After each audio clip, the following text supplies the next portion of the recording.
welcome to another Tuesday train with the 2MK team.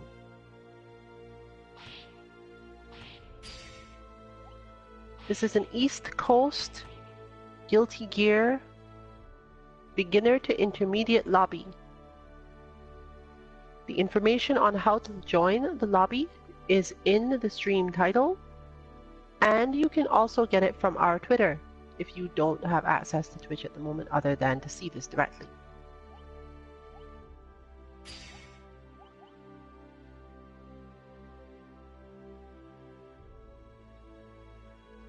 We're going to be going over matchups as usual, at least intra-team matchups. If you have interest in learning the matchup against any of these characters, please join up.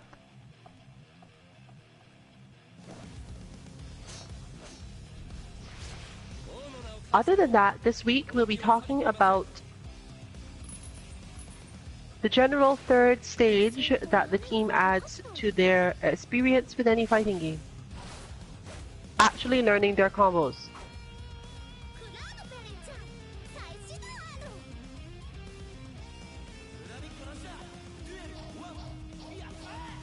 Of the group, Rabbit is generally much more experienced with his character's combos than anyone else. Kai's combos are not necessarily very complex, but it helps to have good ones.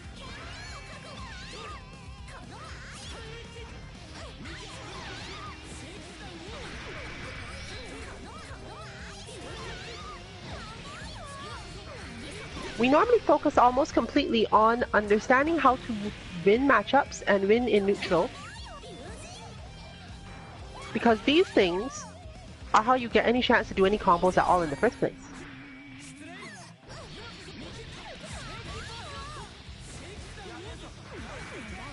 But the question as to how important combos are in Guilty Gear to begin with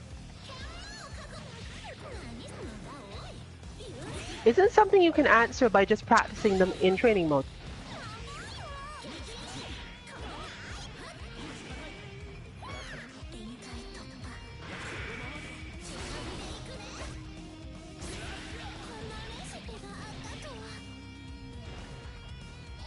Without really good combos, you end up using a lot more of your meter to try to get damage, and putting yourself in certain risky situations simply because you have to be able to win out more often.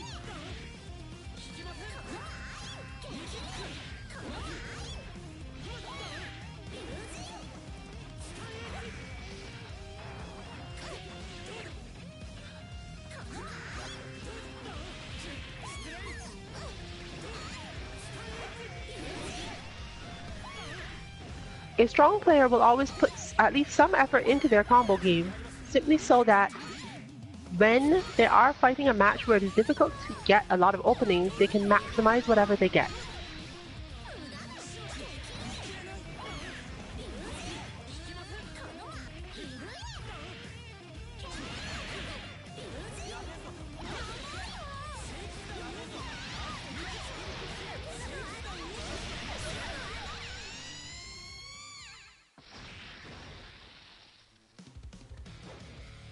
However, since the team is so aware that practicing combos can also end up being a way to feel as if you're doing better in a matchup than you really are, it generally isn't one of the first things that we work on.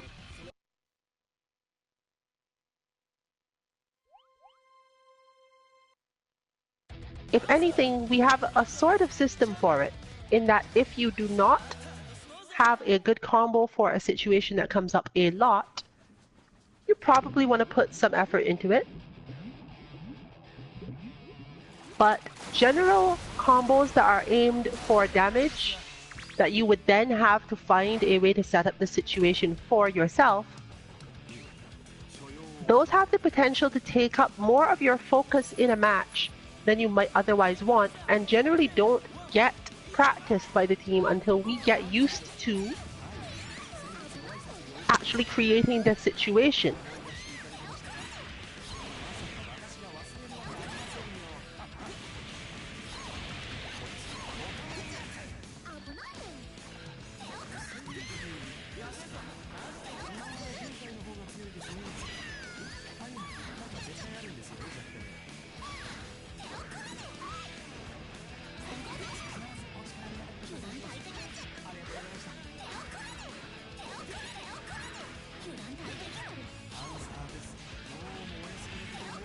For example, since I so seldom land Jam Standing Dust, I don't have a combo for that.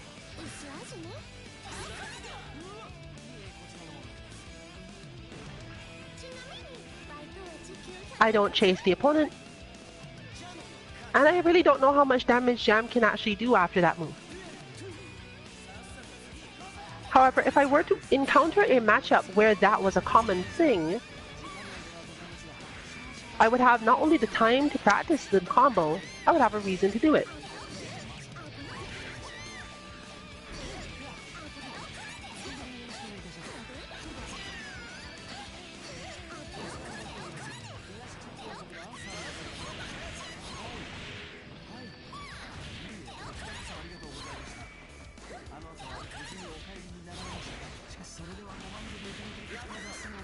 And while Jam does have really good combos from this, she can't just do them no matter what the situation.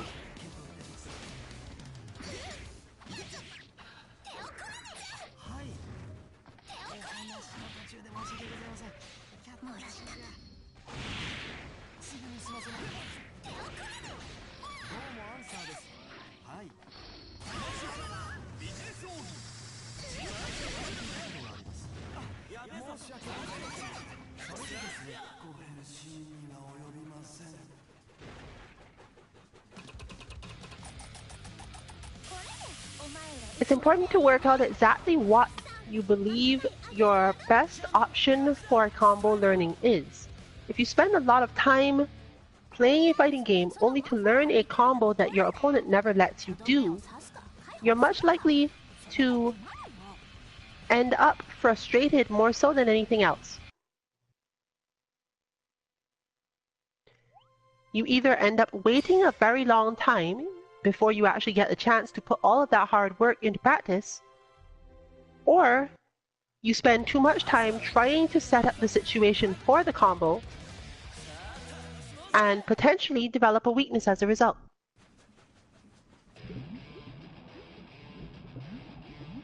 So the general approach that we recommend is to work first on how to actually get advantage in the matchup and identify a situation that happens often, and then learn to recreate that situation potentially in training mode or with your teammate,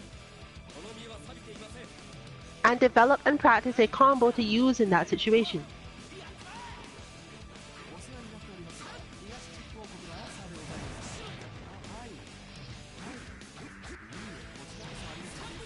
Another reason why this is important is that games like Guilty Gear, which have both varied proration, that is, with the move you start your combo with affects how much damage the combo does, and shifts in how combos actually play out based on spaces, can result in even further frustration with your combos. Generally, as you can see, the team is able to play much more neutral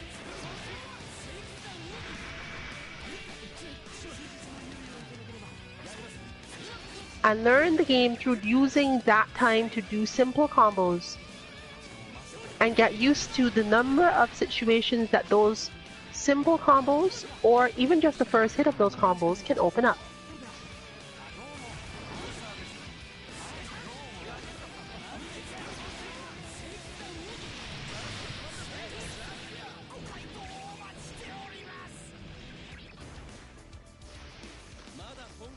If you watch the interactions carefully, most of the time, once one has learned the matchup, the number of interactions in the match is based purely on how much damage you can do and who is winning at the matchup. But if they are even, obviously the person with the stronger combos and understanding of how to use their meter will tend to come out on top. If Answer needs to do 6 things correctly in order to win, and Kai can do 3, between evenly skilled players in the neutral, Kai should almost always win.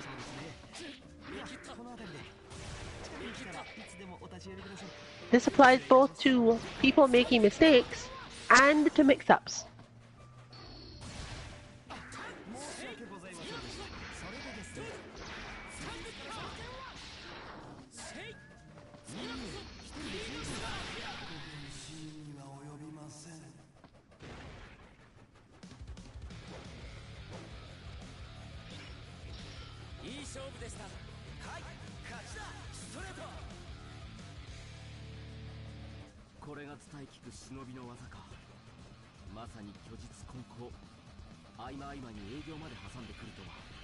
From the side of Answer and Jam, therefore, the important thing is to understand that these are characters who do not necessarily get very large combos off of too many things. You do have to do some more work to convert small damage into advantageous situations. Whether or not you can get big damage is a little different. Characters who play more so neutral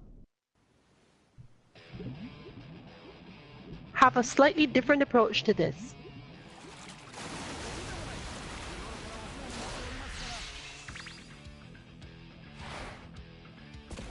Rather than attempting to do massive damage with their combos, they are trying to rack up that count of things they can do correctly.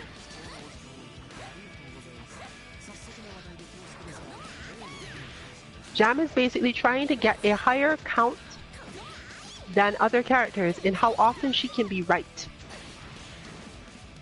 by using her stuff to set up situations where the opponent is more likely to be wrong.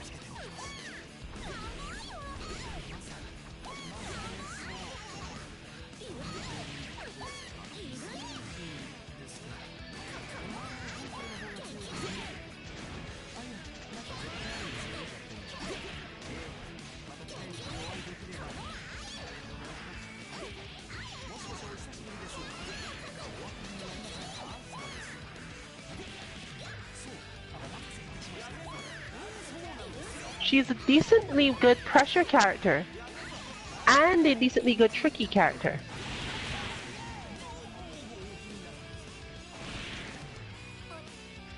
Whereas, as we've discussed in previous weeks, Answer is better at the lockdown, which is basically the same thing but played from a different perspective mentally.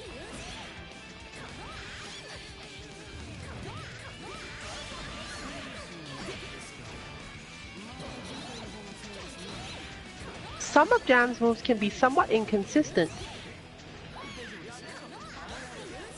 but if you are comfortable with that and very mentally aware,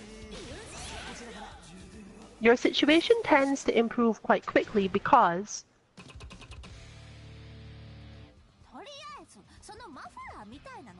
rather than focusing on your damage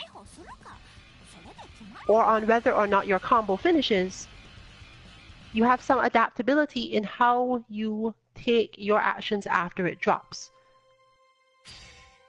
A higher tendency to learn how to recover from situations and scrambles that your opponent may be less familiar with. This is why she is so good in that she has so many options. Answer's game plan is not as option heavy. He tends to be a bit more linear, but also more stable. When Answer hits you with most of his stuff, you know where the opponent is going to go, and it's relatively obvious from the beginning whether or not your combo is going to finish correctly.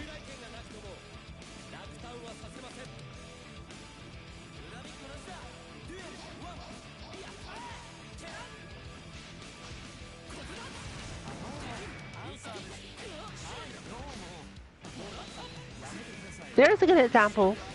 When Answer hits you with his crouching dust and knocks you down, he knows exactly how far away he is likely to be and how long it will take you to get up.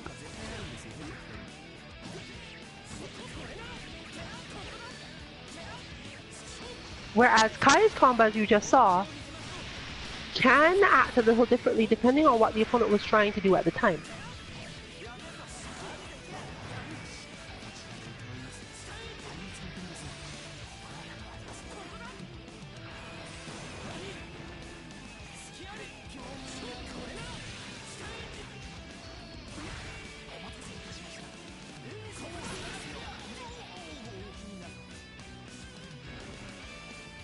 Kai, the third character in this, has very linear combos,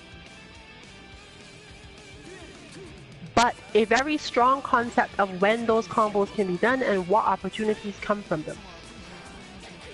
He also has the fortune that when he does certain things, if the combo fails, it's relatively easy for Kai to make sure that he's safe or advantaged at the end, even though the combo did not quite work.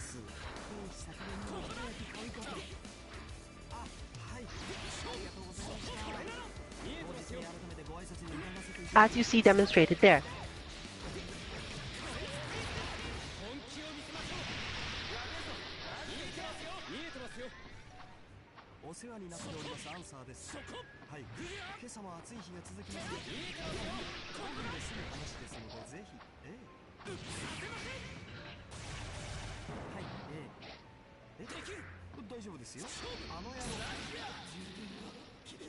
However, since Kai is a defensive character, he does not often benefit as much from setting up situations at the end of his combos. The opponent is often going to get a chance to get in on Kai one way or another, even if he puts down grinders for pressure, or finds specific ways to make sure that they don't want to approach him immediately. He's not generally a character who can force the opponent to deal with mix-ups from long range without meter, or without putting himself at risk. So where he puts the opponent on the screen does not always matter. He still has to go through the same gauntlet and still do the same relatively unsafe things to himself.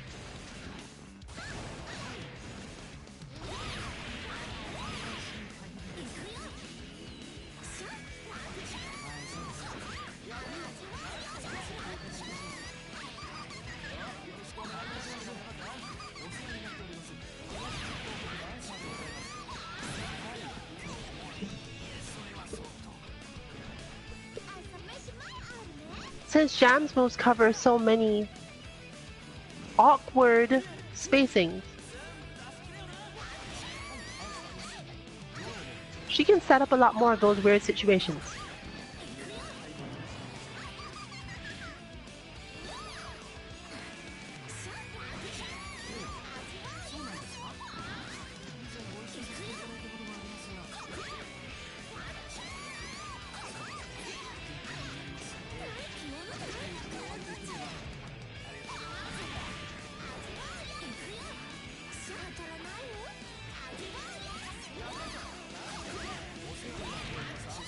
But as you can see, that combo does not actually work in that situation.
One's goal, therefore, generally, before you actually learn any combos, is to do the homework, the research to figure out which combos do I actually need? Which combos do I benefit from practicing? And you can also use this to work together with your friends in the sense that if you know that you don't need a combo often, You can practice that one so that you don't overwhelm them. You're not constantly beating them up with new combos that take off 30 to 50% of their health when they are still learning the neutral themselves and cannot yet avoid the situations where they get hit by those combos.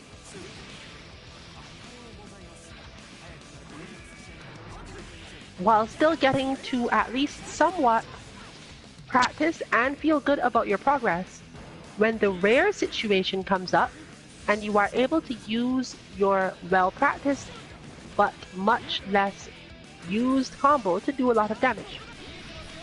You know, cathartic. Feel good about dealing massive damage. It's also good to use for comebacks in those few situations where your teammate or friend has managed to get a handle on the matchup. And you can set up the situation to do more damage, to make them have to work harder, or just to not feel as if you then have nothing.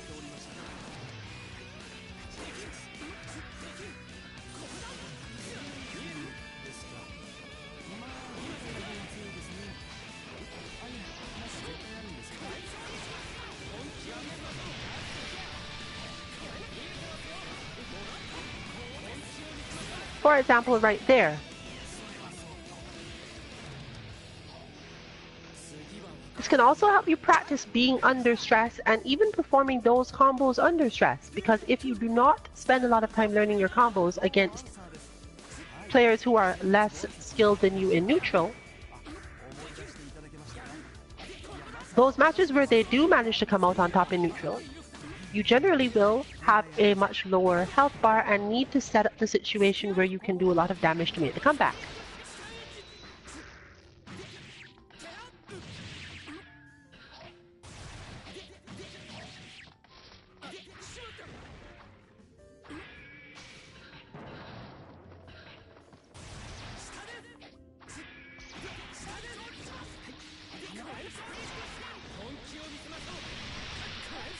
Generally, however, the combo you definitely should almost always learn with your characters is their main punish combo, whatever it is.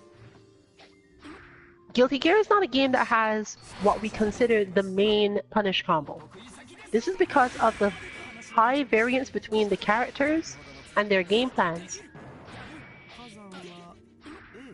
making the spacing for certain counterattacks difficult for certain characters. It also does not have many fast normals compared to certain other games.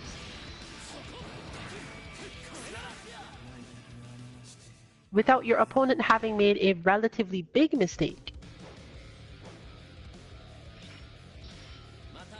That said, it is still important to know it, especially if you can learn either a short one that will put you back to neutral, or a decently long one to use up a lot of meter.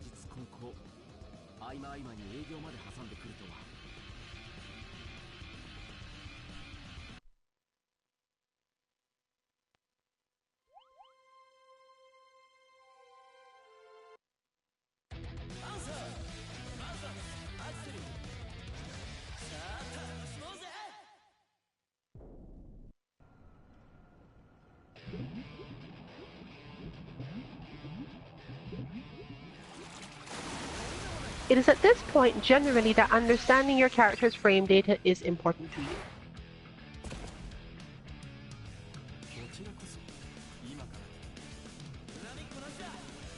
Because at that point you have already got all the other information that you can have hidden from you by frame data.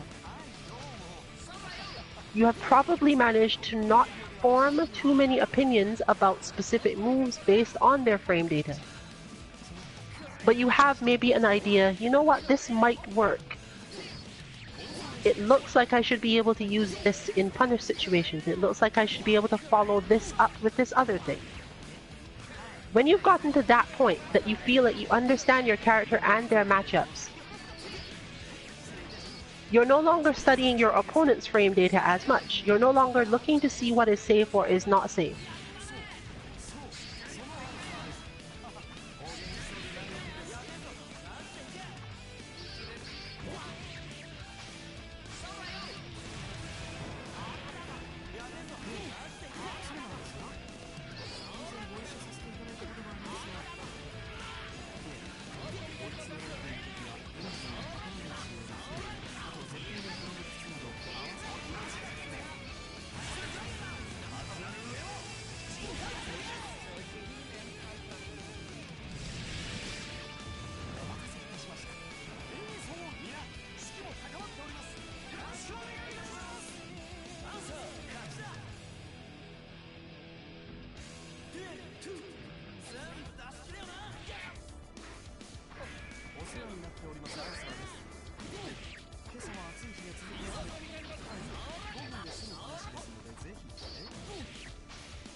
出すのが困難かと存じます。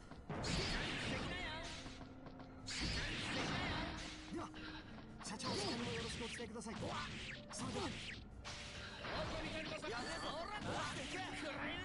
もしもし、お久しぶりです。お分かりになりお願い。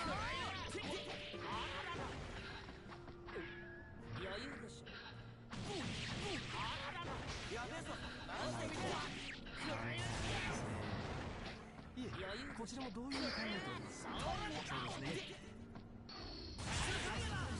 なる上を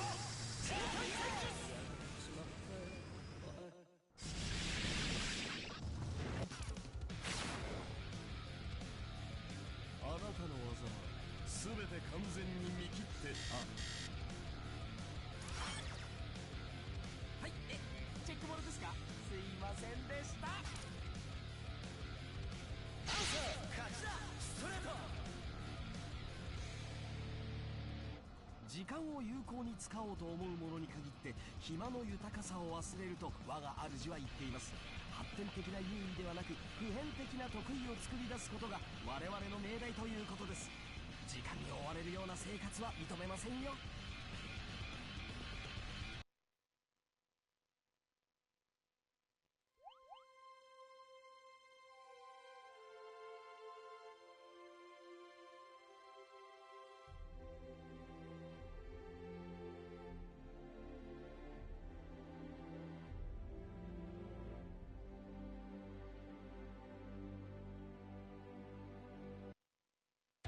ジャム、バーサス、アクセル。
It's best not to use your combos the same way every time, unless, as you've just seen, your opponent leaves themselves open to it because of something else.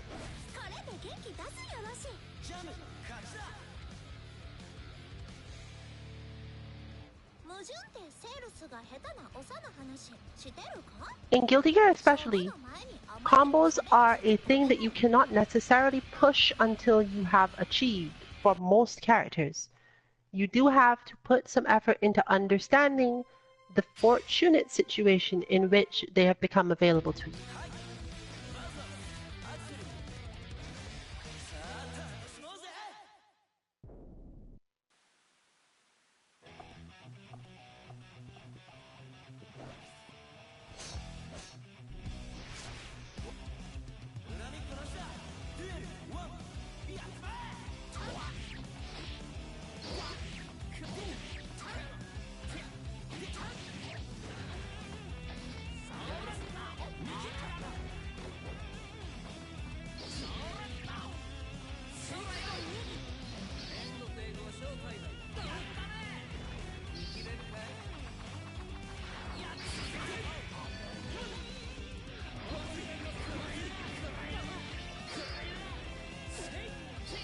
A strong example of this is that with Jam against the other members of the 2MK team, I've never had any reason to learn any of Jam's actual punishes. Most of Jam's punish combos and mid-screen combos begin with her close or far slash attack, which in her case is just another punch really, but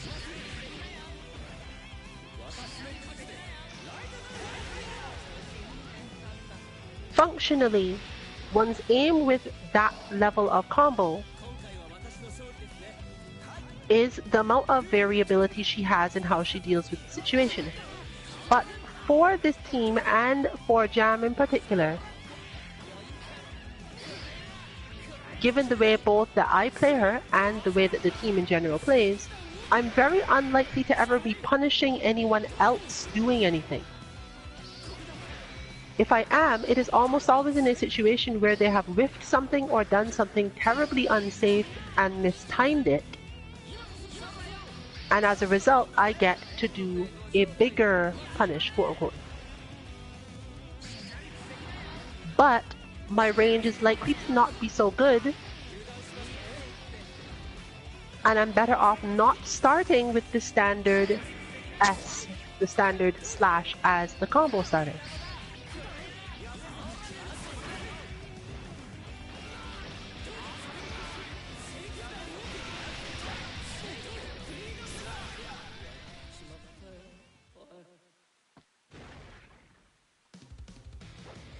So, if I had taken the approach of going onto Dustloop or any other Guilty Gear resource and looking at Jam's combos and learning the combos from those resources, I probably wouldn't have improved that much. Because the situations in which I need them don't come up often enough.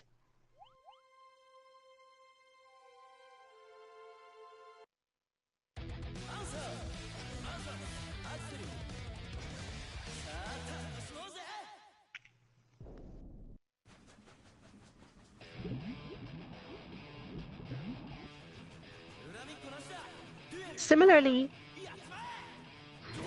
when advising the team, the advice they probably will receive is based on the move they are most likely to land in neutral.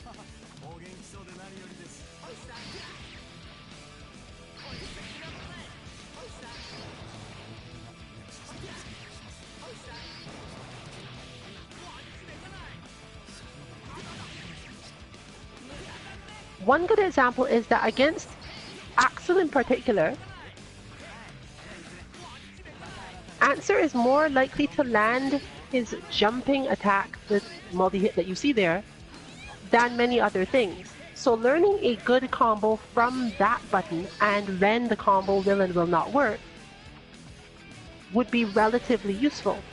Whereas learning grounded combos is not likely to be as effective.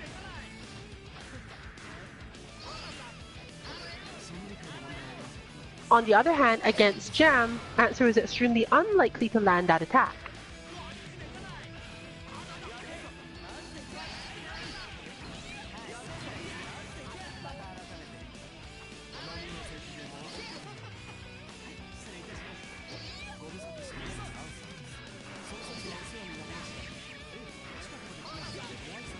Now, as a jumping attack, especially a multi-hit one in this sort of game, understanding when you can and cannot continue your combo and which buttons you need to use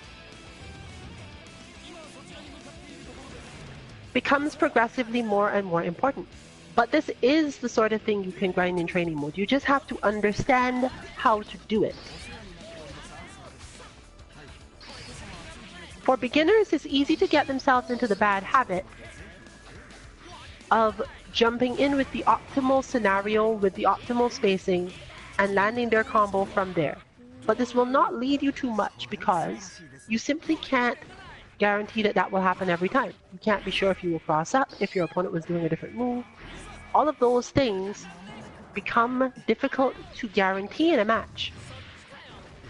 Therefore, you should aim to figure out how best to continue your combos based on how successful your initial hit was, and then use your real match experience to identify which of those situations has happened.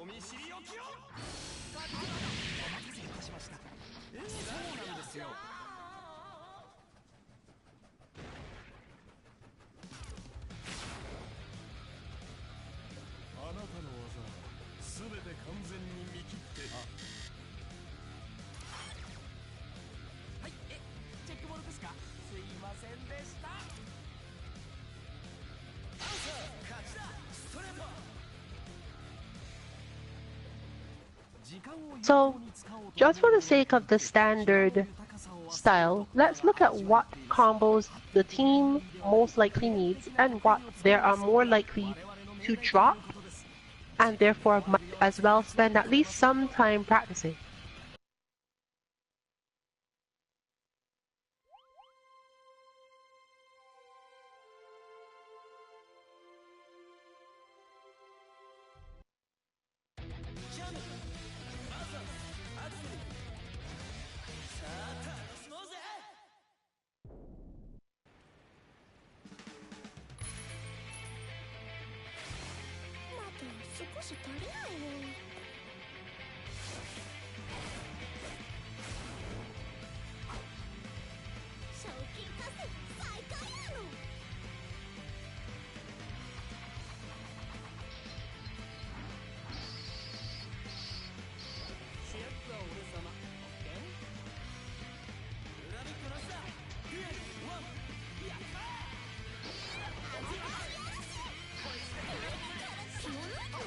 So from the Jam side, here's my basic example. I know how to get in against Axel in a particular form of the neutral. But Jam only has one really good attack from there.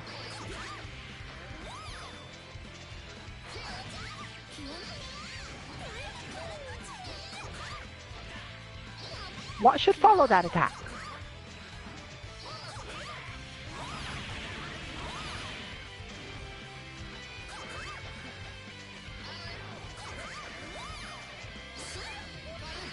How much practice do I have with the move that should follow, and can I execute it regularly?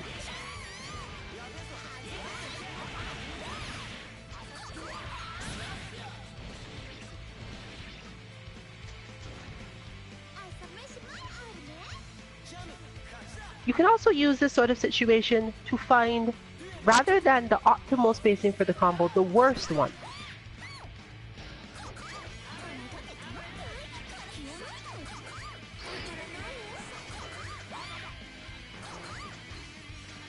As you can see, while Jam's slow slash is not that great, and her fire slash can be even more intimidating to actually use, it is a decent follow-up to that.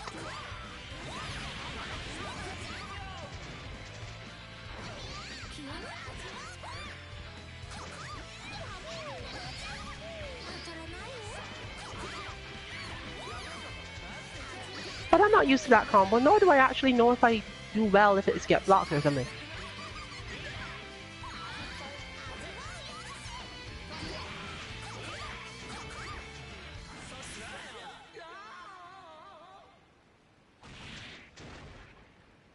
Therefore, my decision as to whether or not to learn a specific version of it, given that she could get a lot of other decent stuff off of that anyway, relies not only on my opponent, but where I tend to be in the match. When I'm dealing with Axel, I have to shift around in the air a lot, but I can't change the button I'm using for the actual aerial attack. This means I'm going to end up in a lot of different spacings that I have very little control over, and have to decide from there what use I can get out of that combo and whether or not I should be aiming for something else.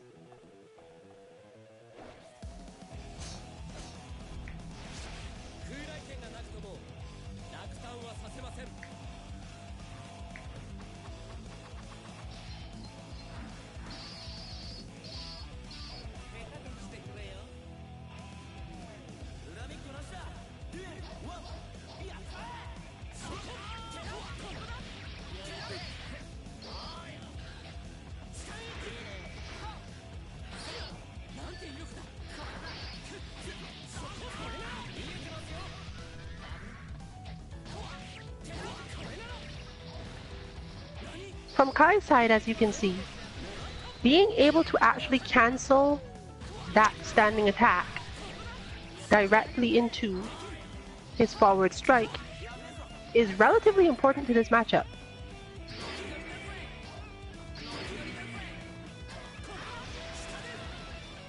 But being able to hit confirm it is even more important. One does not want to end up in a situation where you are likely to be hurt for trying this, even though it is relatively hard to hurt Kai for trying this.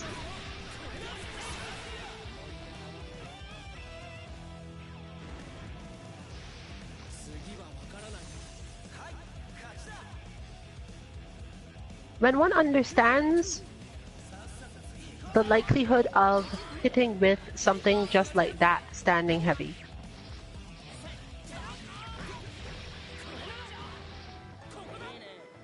and the range at which you tend to do it,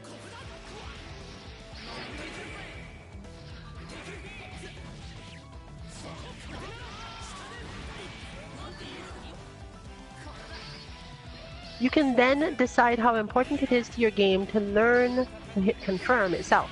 Because learning hit confirms is a lot more work than learning basic combos.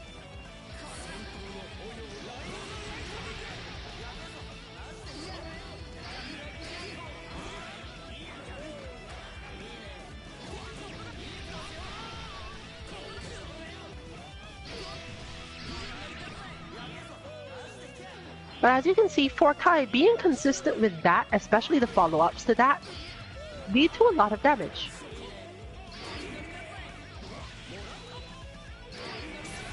And being inconsistent leads to dying. So it's absolutely worth the time for a Kai player who needs to beat Axels often, who knows that they're going to be using that move in neutral, to have good execution for that particular thing. But if you aren't that type of Kai, if you have a different style of playing Kai, there's no specific reason why you need to learn that combo.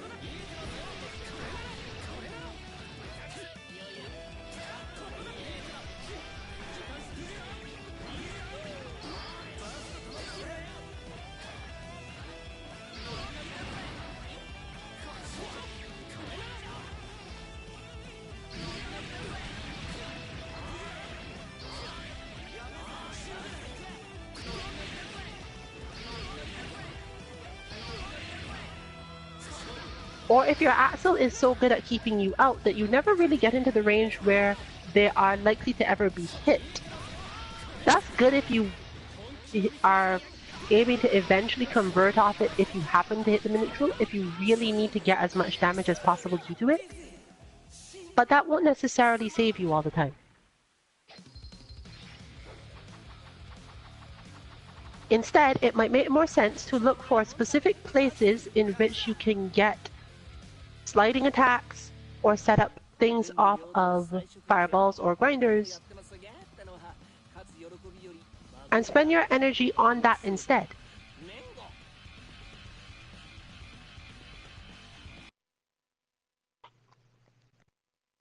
So, in general, doing Kai's standing slash in the Axel matchup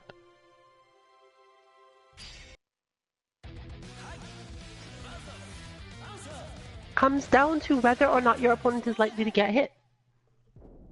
So at your locals, with your friends, even online, if the general tendency of opponents you face online is that when you hit that button they block it, there's no real reason to be spending a lot of time in combos for it.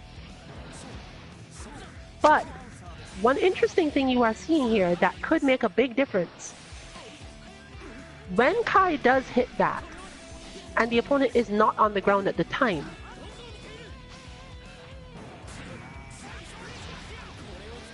the follow-up changes very slightly. In fact, it might be more worth your time as a Kai player to learn the follow-up for when they get launched into the air or land on that button.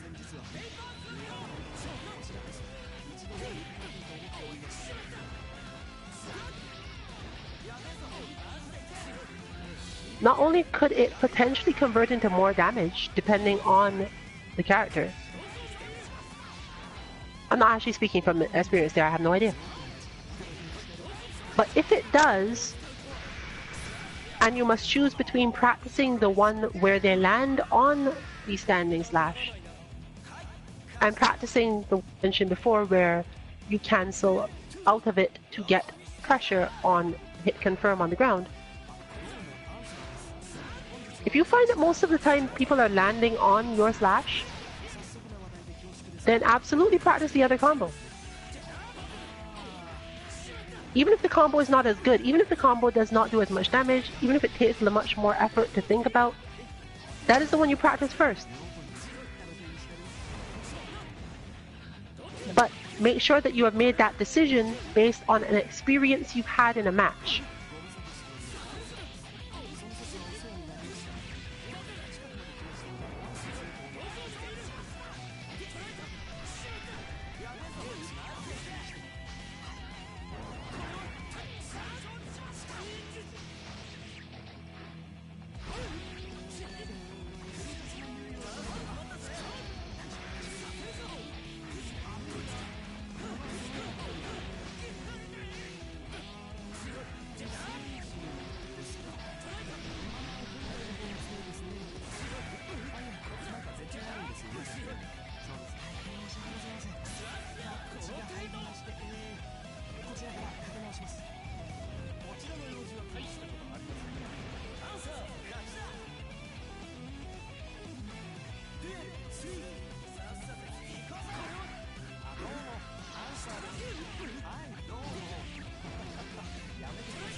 Guilty Gear is a game where people who spend more of their time learning combos are likely to feel a little less successful.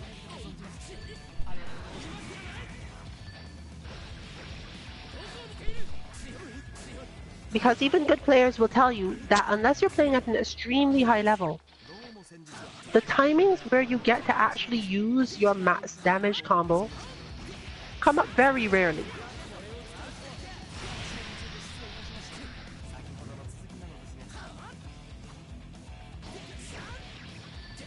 The level of understanding required to get through the neutral game far exceeds any chance you have of just getting to land your big combos and do a ton of damage. And when your combos do land, there's always that tiny chance that because of the opponent's position, they end up dropping out of it.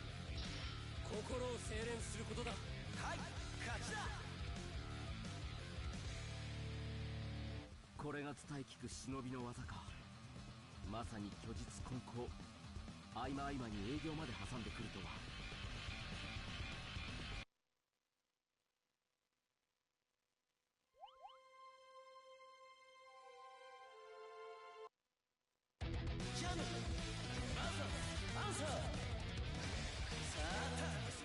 So against answer, Jam needs to get into the air to get over a lot of his stuff fairly quickly, but do some mix-ups while she's there.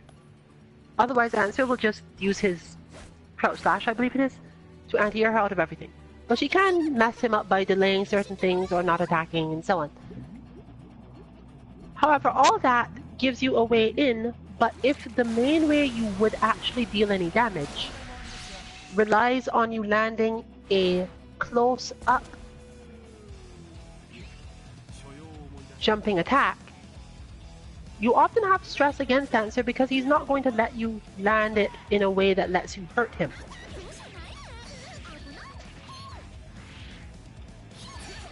You have a much higher chance of landing this, but as you can see, your opponent doesn't care about that as much.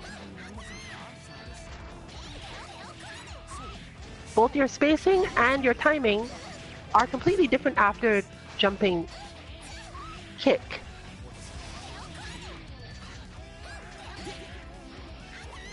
You don't get the enough advantage to just do what you want, and you don't always have the spacing to hit what you feel like either. So what can I do from here? Well, I'm going to try to slash again.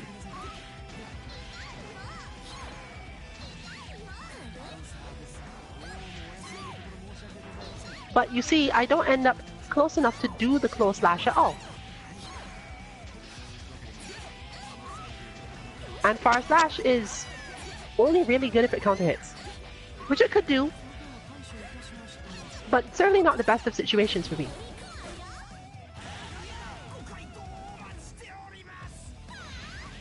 So if I insist on jumping at answer, which I probably should because approaching him on the ground with Jam is hard and you have to do it eventually,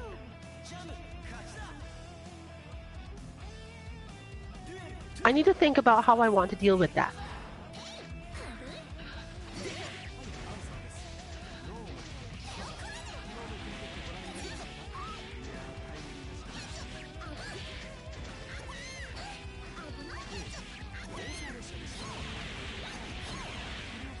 Where do I want to be after that attack? What can I get my opponent to do that is a bad idea for them? But as you can see, I absolutely shouldn't have hit that. That was not a combo. Did me no good.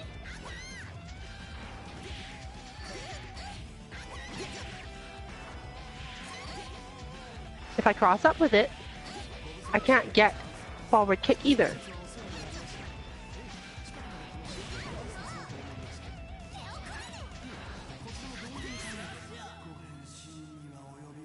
So, from the perspective of combos I have learned, if I had learned any of the ones I mentioned to begin with, I could spend far too much time in that matchup moving to a range where I was using her jump heavy slash and either being anti-aired or dealing damage, but as my opponent's anti-airs got better and better, I would be less and less likely to land it, less and less likely to do any damage, and more likely to just lose.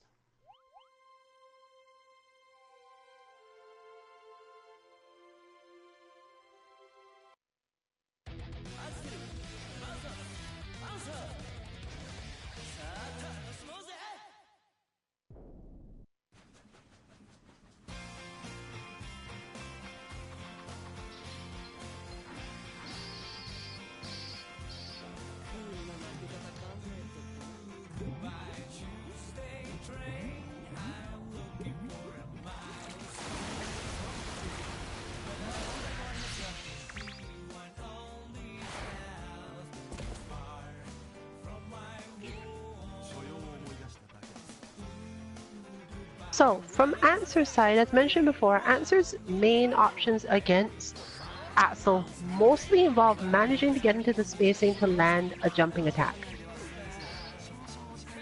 Because Axel cannot preemptively stick out a lot of buttons against Answer, because he'll get clipped, unlike other characters who generally won't have any issues with that.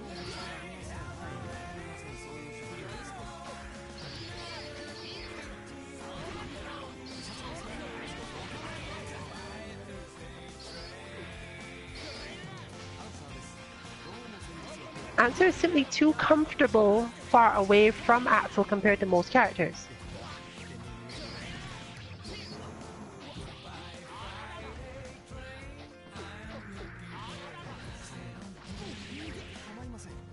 But as you can see, despite the fact that Answer has a really good jumping attack like that, that attack never seems to convert into much.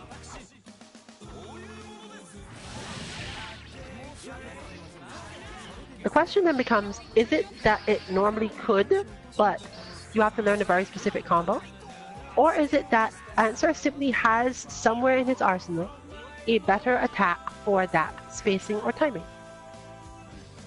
Can he use a different jump attack and get something better?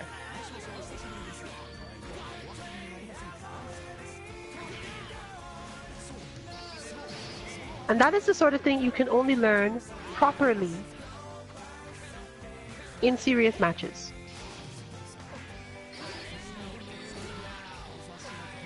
But there's one really good looking button, and generally, since you don't need to launch the attack particularly early because you've already made Axel flinch,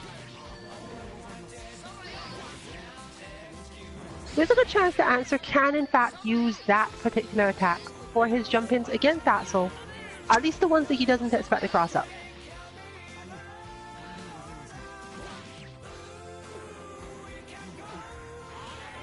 We can see that that move is much heavier, much more likely to create a lot of block stun, and much more likely to result in massive damage if it lands properly.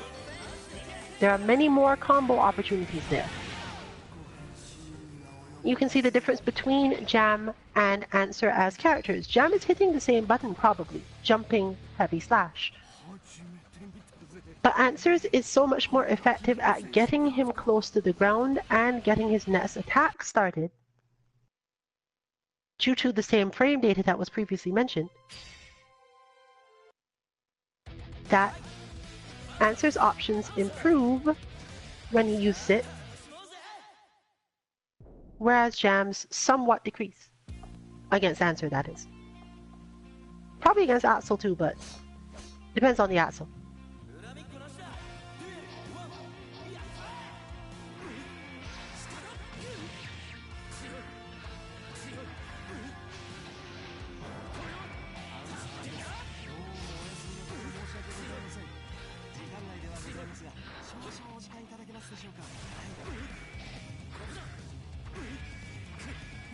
But there's another example. When Answer actually uses his off-perch overhead against Kai, he doesn't seem to get any combos off of it.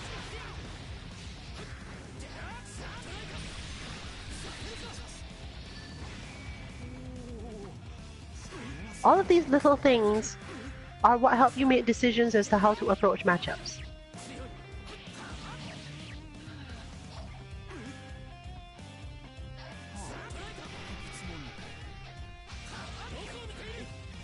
Kai suffers more once Answer is close to him, for many reasons. But if Answer gets his moves blocked, Kai can deal with him much more easily than Axel generally can.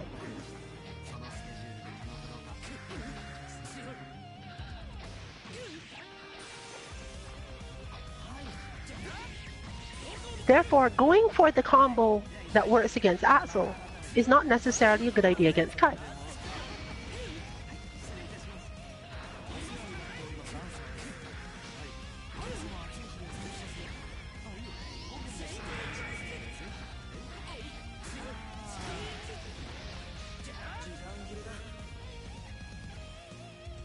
On the other hand, Kai's lows, while they are effective, are not so intimidating that Answer cannot afford to be further away and try to bait things, similar to how Ino would do it. Kai has good far-reaching lows, But Kai's lows don't necessarily translate into Answer being very scared.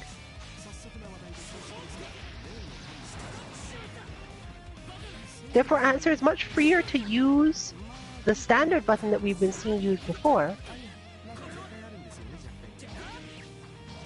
Because if Kai blocks it, nothing really happens. Answer is still relatively free to take some actions. And Kai does not benefit from trying to get away by backdashing or going into the air in the way that Axel would.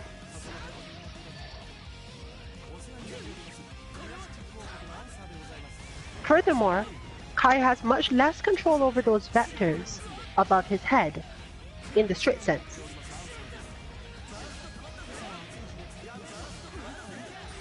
Which is partially why the strategy for Answer involves putting things such that the perches are over Kai's head. He has options, absolutely has options.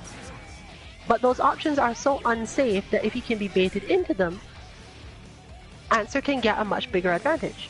He has to take certain actions preemptively, and so on. Whereas Axel, if you're good enough, you really just can deal with it, regardless of anything else.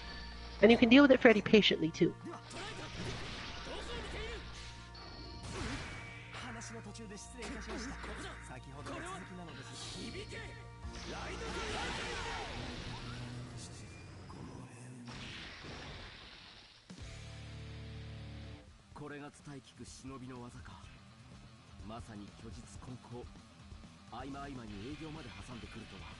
So coming out on top in fighting games can be just as much about preparation as about execution.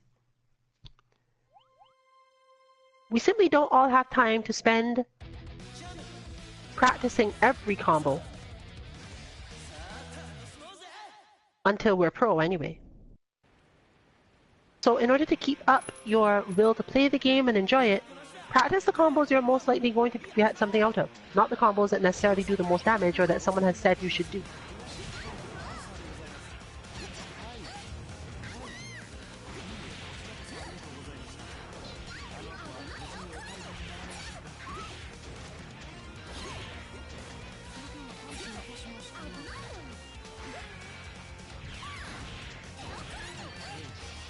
There's one good example for me. I just feel more comfortable doing this, especially when I space it right, than actually going for anything involving landing and doing other combos.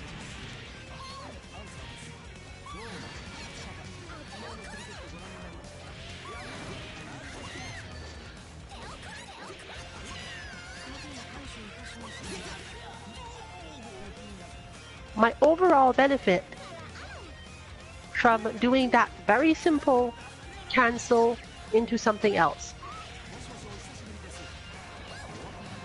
is that I get to spend more time in the air, feel more comfortable, and be much less susceptible to punishes from Answer than the other way.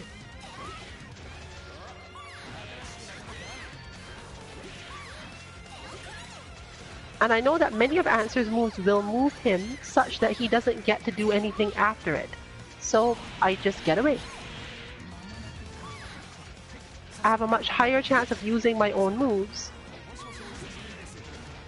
And he has a much smaller chance of being able to anti-air with anything that does a lot of damage to me.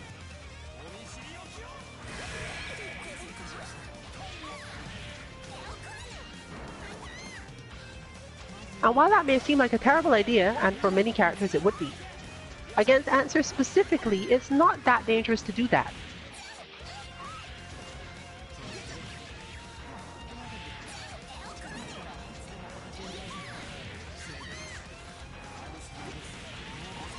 Because it then makes him hesitate on a particular form of it,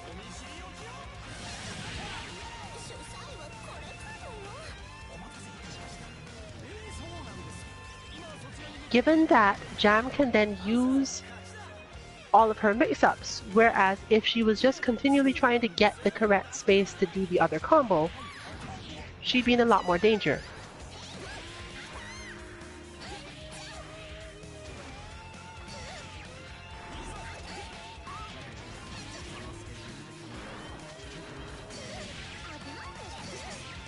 On my side, it gives me a lot more freedom because I, as mentioned many times, don't like dealing with purely defensive players for any length of time.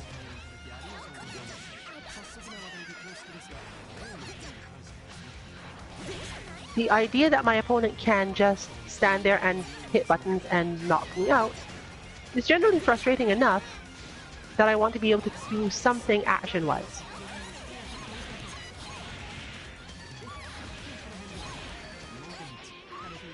But I gain another potential thing by doing that.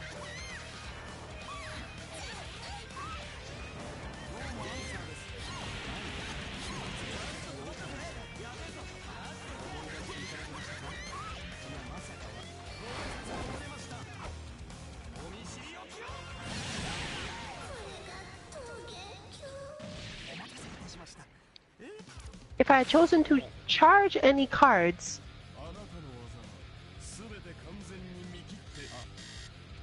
I could have changed the range of that move and how much damage it was able to do.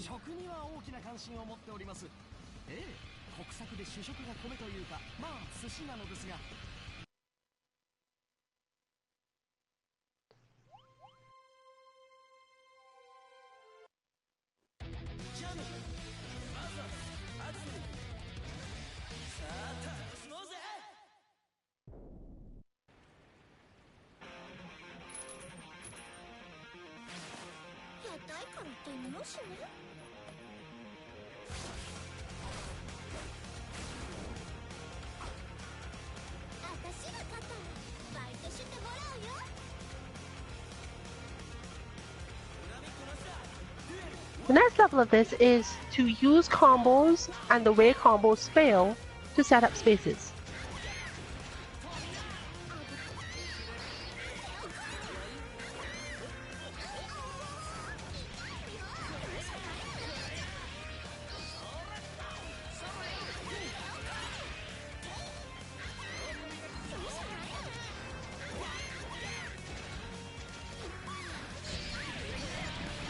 Knowing where your moves will leave you is also useful for this.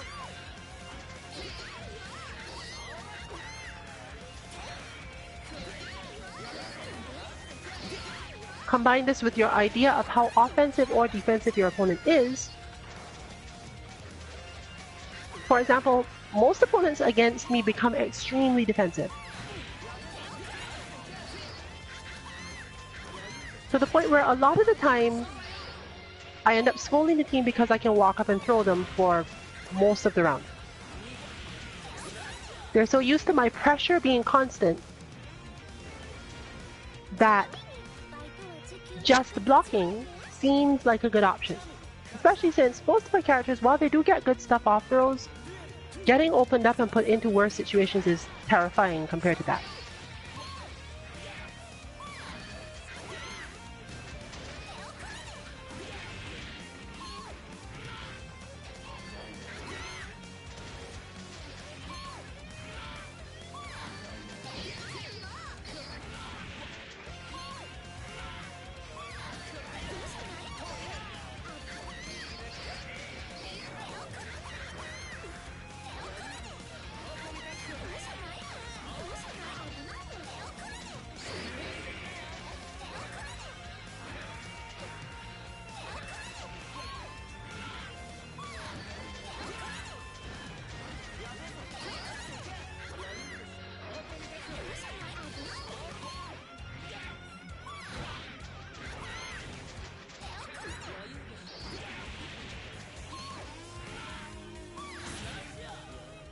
As you can tell, I ended up working on my throw execution a lot.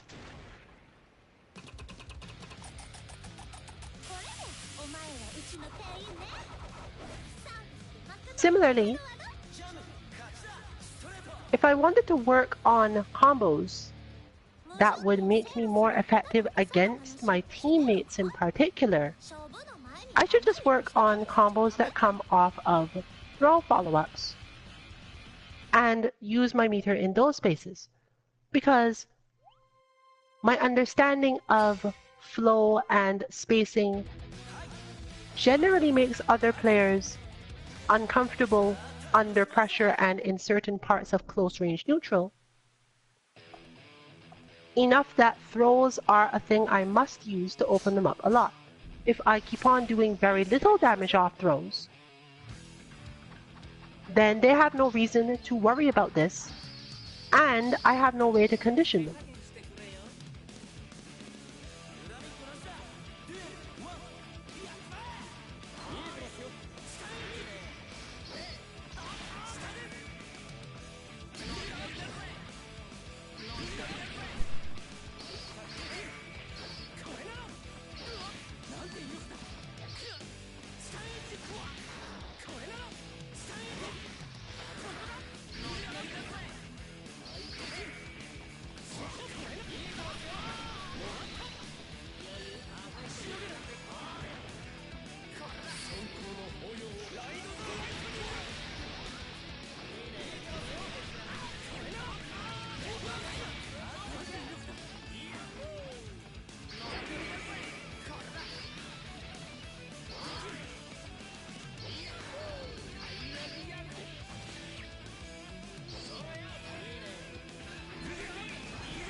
High-level play in many games, for at least a large part of the cast, comes down to how well you can convert off of scramble situations or stray hits.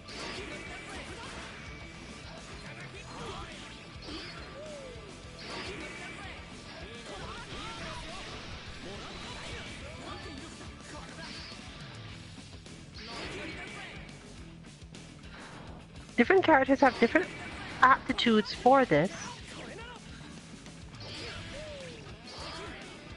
and different levels of complexity in the process.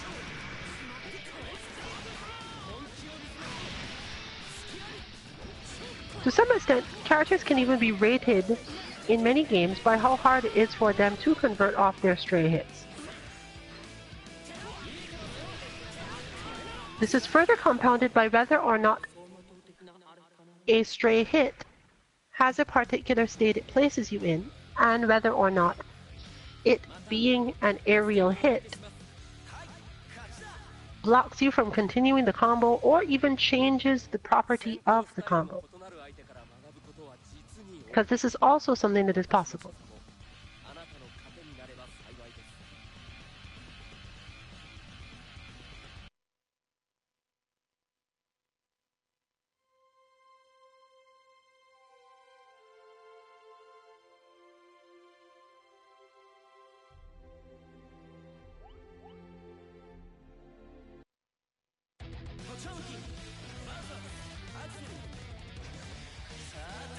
Exploring your combo routes, especially from your scrambles, is highly important in almost all fighting games. but more so for some than others.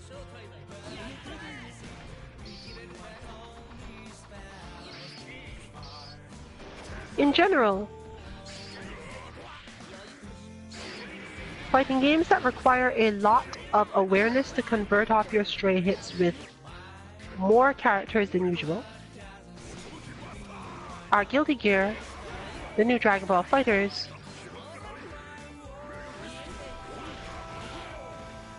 and in the 3D scene, Dead or Alive Last Round.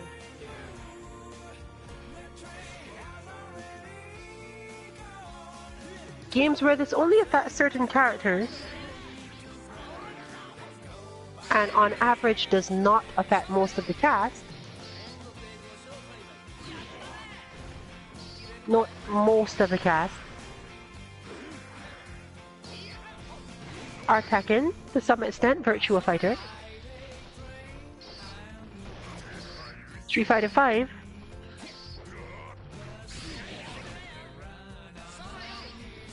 and you could say Injustice. And finally, games where, for the most part, once you know your combo, it will go as you expect it most of the time, or put you in a situation where you will have clear view as to why it did not work the way you thought it did.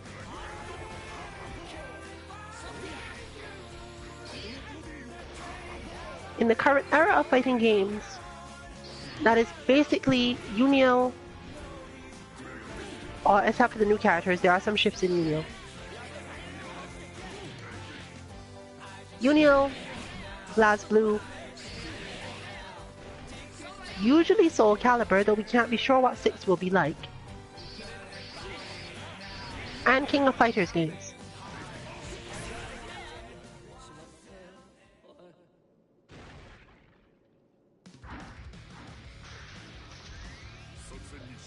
This may be able to help you decide how you want to approach learning combos, because in the games I mentioned last, you absolutely can spend a lot of time learning your combos and not having to worry about putting a lot of effort into learning the situations in which they work. For the most part, once you have landed the first hit in either one or another way, which are usually fairly obvious, you just know which one to go into. In Guilty Gear, your first hit is not a guarantee of basically anything unless you were doing a punish, and depending on which character you did it on and the weight of that character, you can't be sure of that either.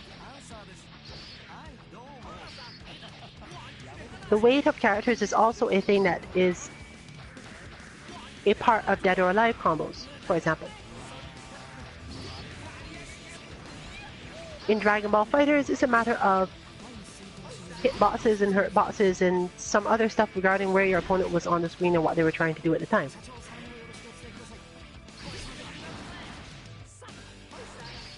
Street Fighter has this, but tends to attempt to achieve consistency in order to make the game understandable. And Tekken, it's more so that most of Tekken's characters don't have it. The ones that do have quite a lot of it, but most of Tekken's characters don't have this situation in their mechanics.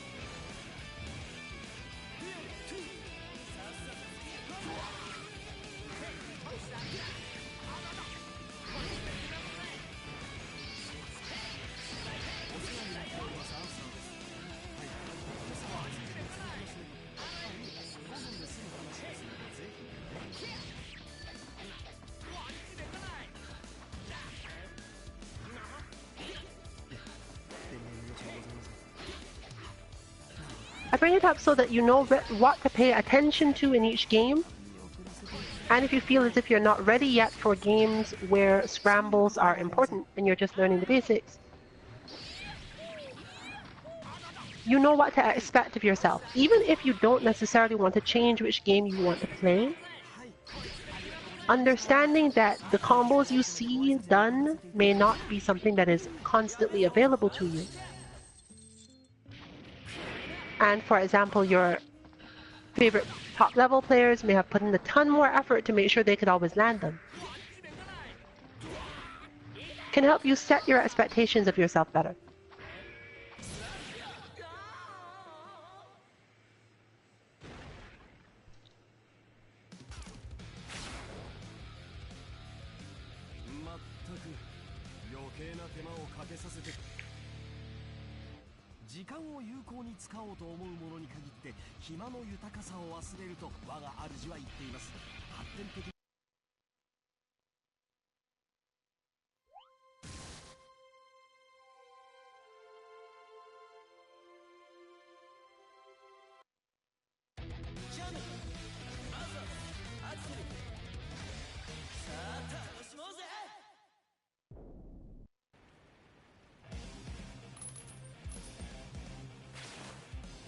So for a moment, let's take a little more laser focus into this.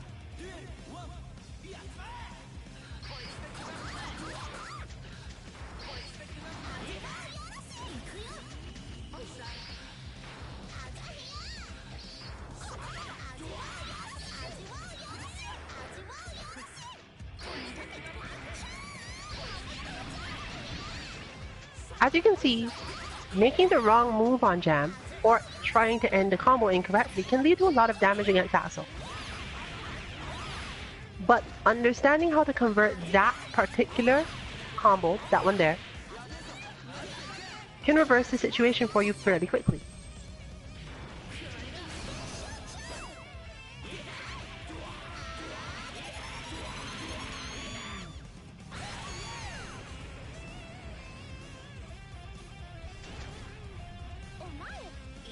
It is one of Jam's easiest combos to learn, fortunately, and requires no cards.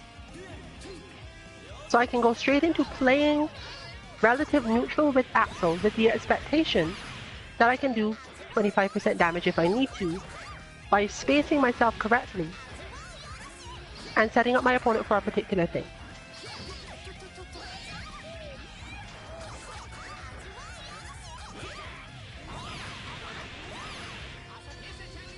And counter hit, I do even more damage.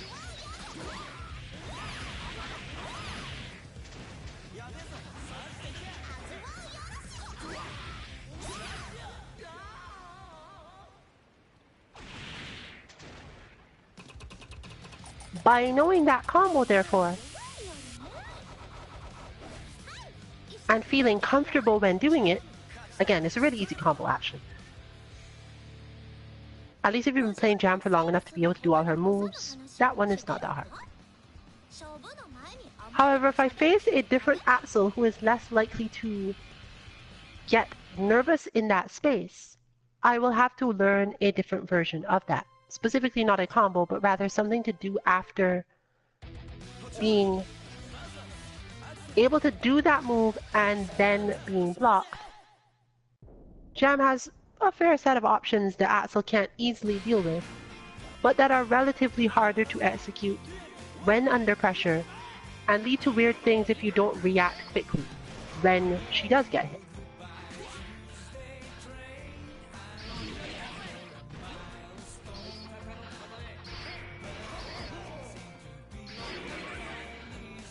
Potemkin faces this situation against Axel fairly often.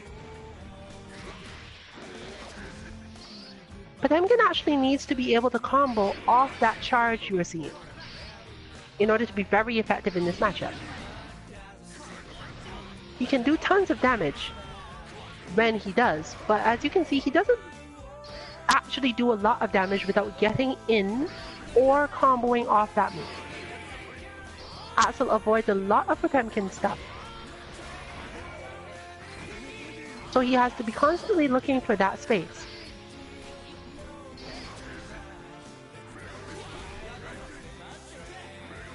everything else he gets is very likely to just be stray hits. So if you were really having trouble against an Axel player with Potemkin, once you've learned the neutral, once you've learned to keep up this much, the final thing you need to know is how to maximize that spot right there. And you'll often find that with everything else going on in the match, it may in fact be harder to do that than is standard for you. Practicing in training mode will not necessarily be enough to make you able to do that in a match. And many other tiny factors may influence whether or not you can land anything.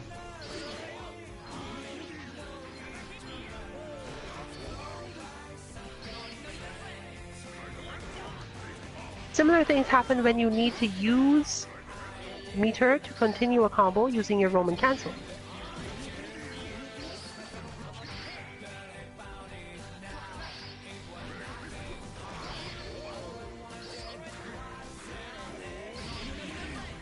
The ability to, for example, recognize that while you did the right move, your range is off, and the only way you're going to get to continue your combo, which you otherwise would just continue normally, is to Roman cancel it.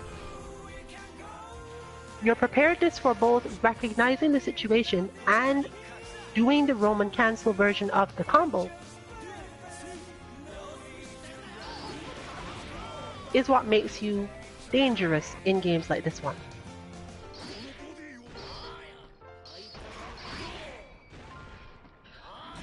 That is one good example there. Potemkin gets very little off of that sort of interaction. Axel got counter hit, but he was so far away, and the thing that gave him the hurt box was nowhere near where Potemkin could actually do anything. However, Potemkin can go straight into Roman cancel to get at least one thing. It's probably not worth it because it's not all that much damage.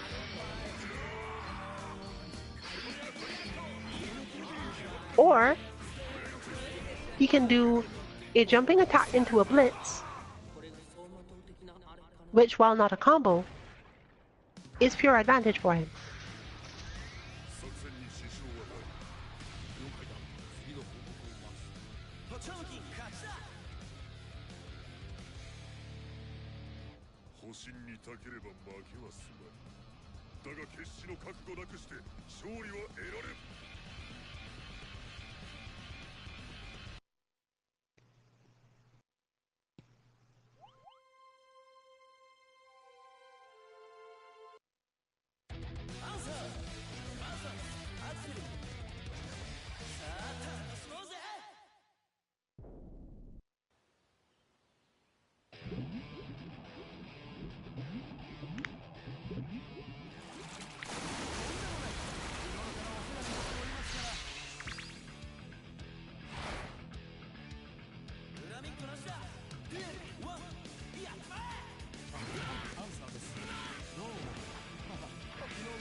Beyond that, you can move into more complex thought. For example, when Answer lands that overhead style attack, in many situations the juggle leads to him being able to do it again. But the situation that results from it against Axel is not necessarily in Answer's favor anymore. If there is a different follow-up that leads to a better situation for Answer, it might be worth learning.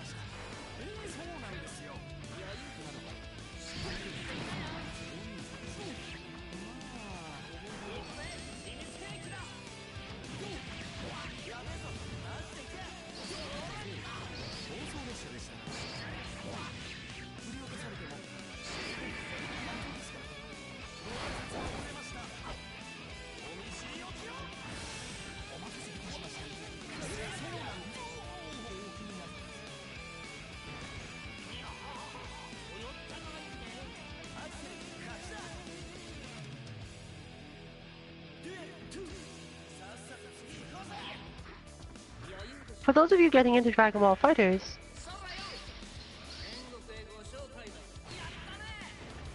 note that a lot of even the auto combos have this issue with conversion.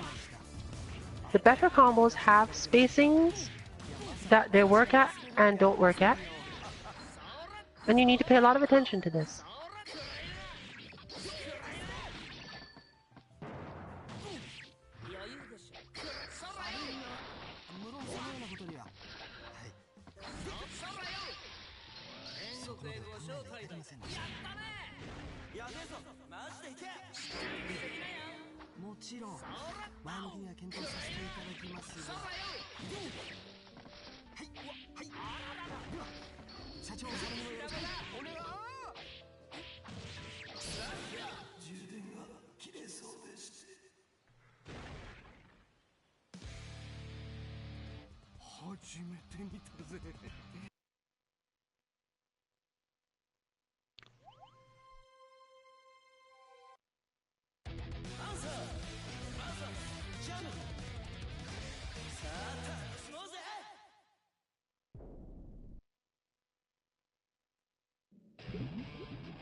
So, to break it down in the simplest form, defense against Jam's jump heavy for answer is relatively easy. She can do more damage, absolutely, but defending against it correctly, because of the way the hitboxes and hurtboxes of the move are,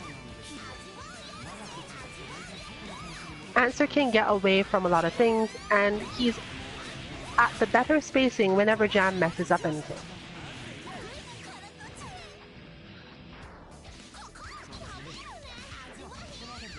However, this move will cause him to whiff a ton of things, end up at unfortunate spacings, or simply have no options.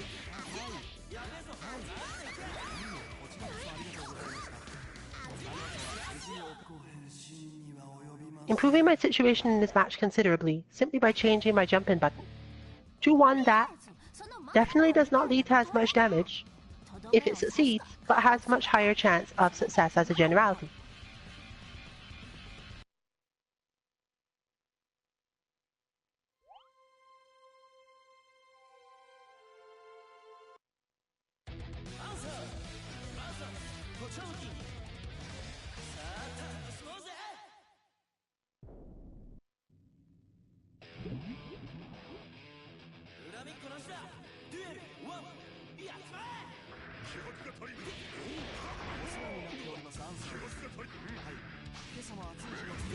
Similarly, as already demonstrated, Potemkin's lows are much more effective against Answer due to the spacing he stands in and tries to do things from, than they are against Axel.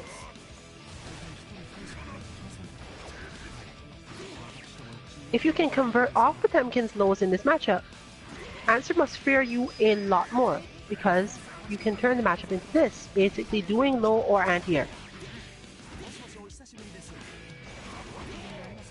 And whenever you're not in range, just defend well.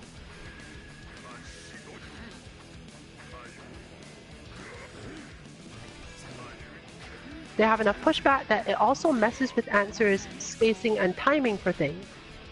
leaving him with very few options if you don't know exactly what you're doing.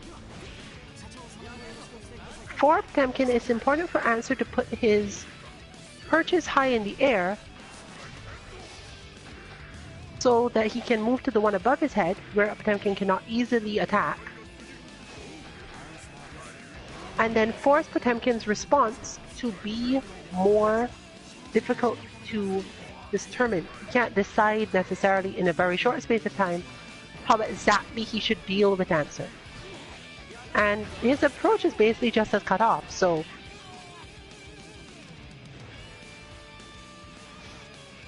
there's very little loss to Answer in putting them over his head, given where Potemkin's attack vectors are.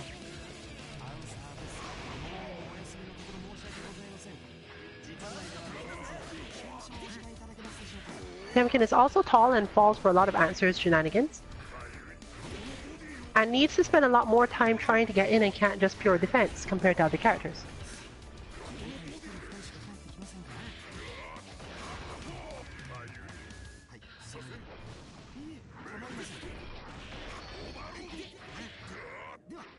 Answer therefore can avoid dealing with the ground game altogether and not have to deal with Potemkin's lows.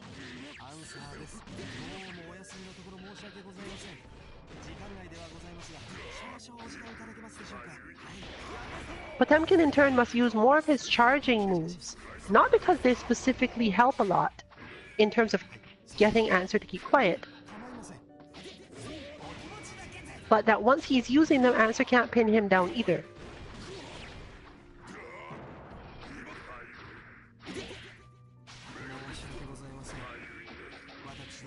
In fact, just reacting to the fact that none of Answer's perches are available with such a move will generally make things difficult enough for him that Potemkin will get to use those low attacks again. But since he has to put so much more effort into getting there, it's important to practice and make those combos off the lows count. Because Answer is not going to let you get close enough to hit him with anything this seriously damaging in most forms of the matchup.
Paying attention to which of your combos is helping you and which is hurting you, regardless of whether or not they actually land, is super important in Guilty Gear.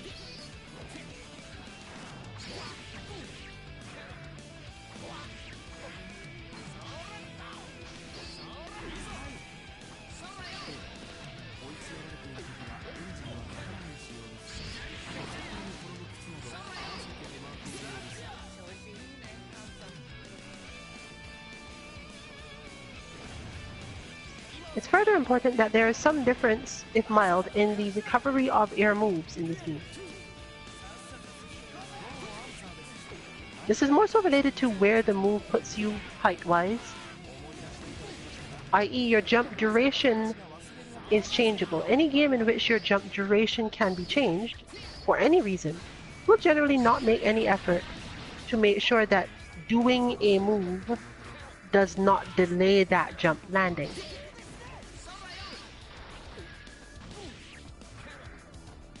And obviously, this sort of game has a lot more of that than others.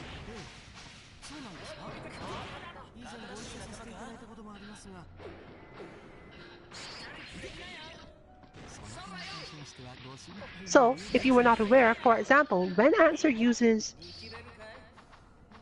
his slash in the air, he actually hovers longer. He goes back up and everything.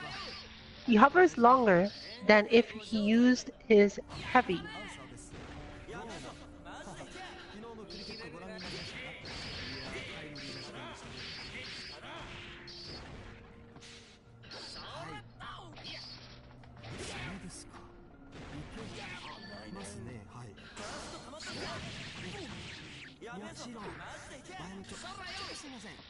This also changes according to where he was in the animation of his jump, when he hit the move, whether or not he dashed, any number of little things.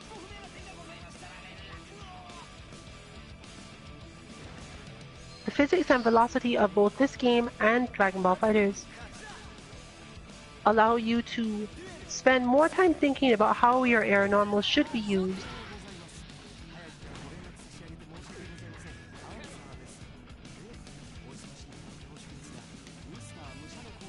to give you advantage.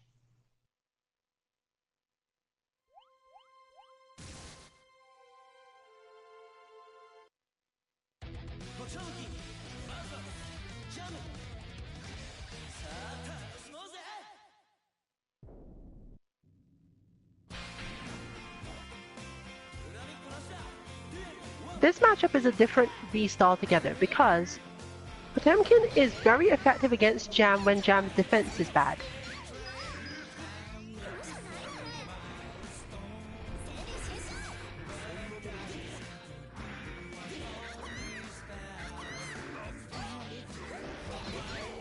He has some relatively faster normals than you would expect when close, and she's often close.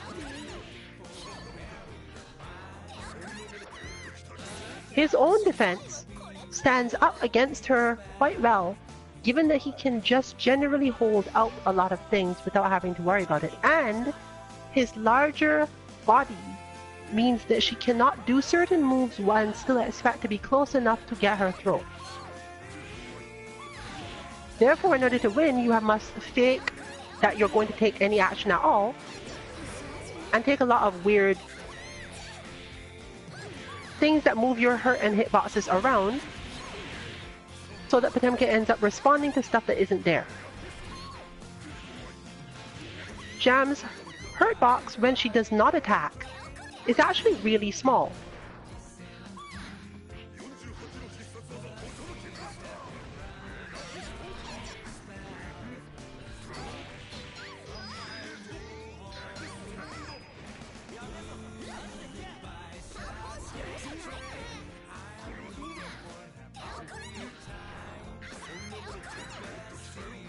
And since she is so capable of delaying her attacks until the last moment,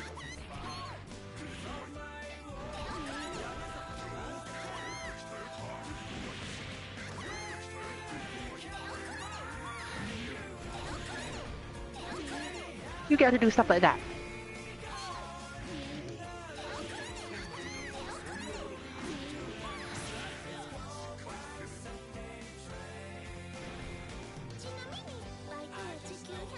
In this case, it's not really mobility that is making Jam able to win. It is rather the fact that Potemkin's moves don't cover a lot of space outside of particular directions. They cover a large vector. For example, had I gone straight across the ground there, Potemkin would have been able to do very little about it. That's just generally how the character works.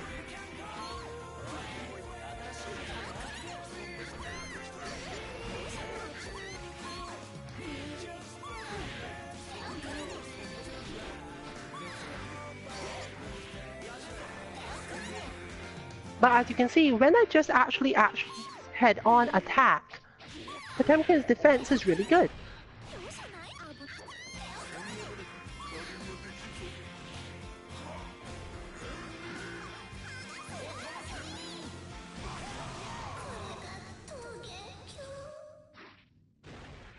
So there was really no reason, even with Potemkin cornered, to attempt to keep up pressure.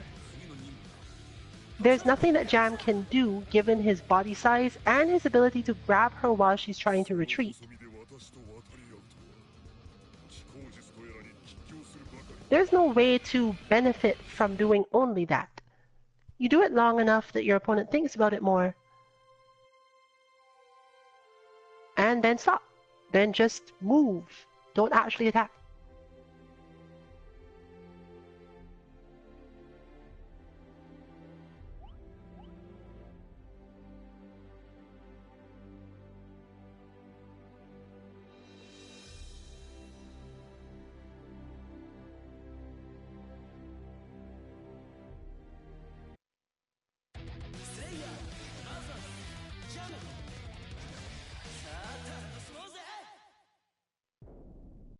Slayer is a very similar character to Potemkin, except that he actually moves forward and doesn't have a really good command grab.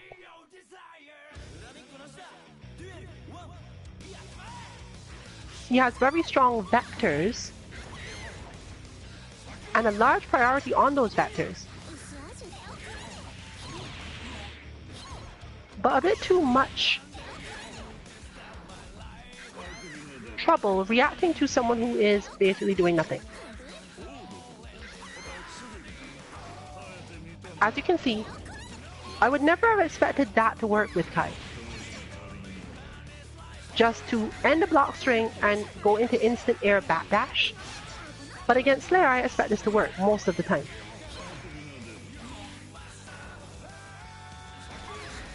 Because while Slayer does have buttons that work there, there's nothing really terrifying to me.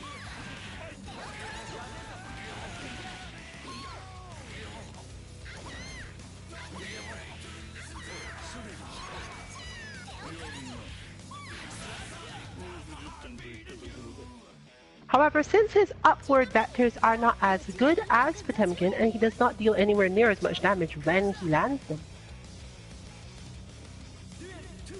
going into pressure is generally more dangerous to Slayer than to Jam.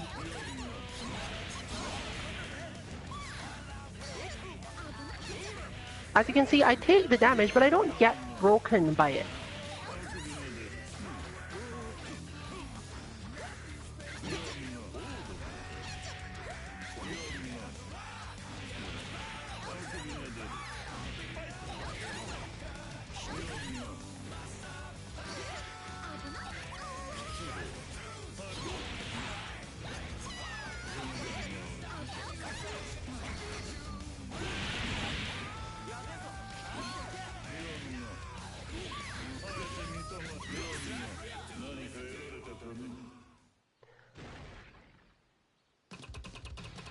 Jam's multi-hit attacks also tend to put a decently strong wall in front of Slayer in scrambles.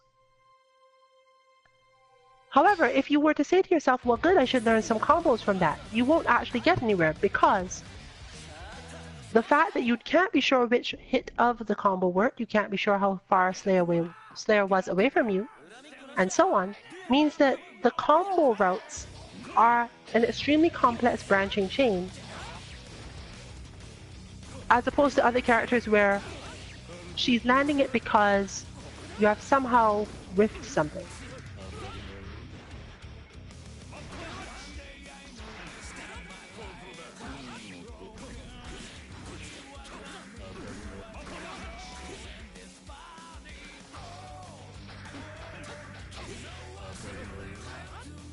Kai, on the other hand, suffers heavily against Slayer in that situation. Kai's moves are relatively punishable and almost always singles. Therefore, if he sticks out the button too early and Slayer approaches, or even sometimes just hits his own button, that happens. I'm not sure if you saw the same thing as I did, but Slayer can basically kick Kai's sword and it become a problem for Kai. Something that he will probably not get away with against Jam, not only because her moves are lower range, but because the multi-hit will often cover various things that Slayer is trying to do.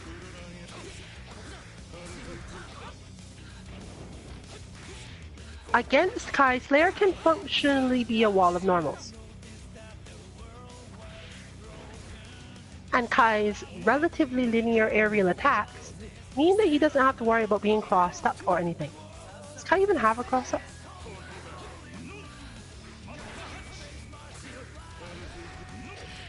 I've never seen it investigated because I suppose no one would ever have cared before if Kai had a cross up or not.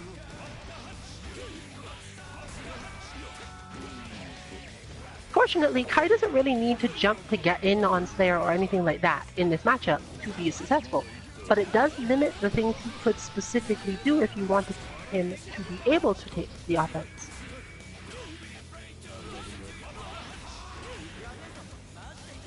Making the matchup completely different between Slayer and Kai as it is to Slayer and Jam. Jam hits buttons and tries not to move too much. Kai needs to move more and only hit buttons after he's moved a little bit.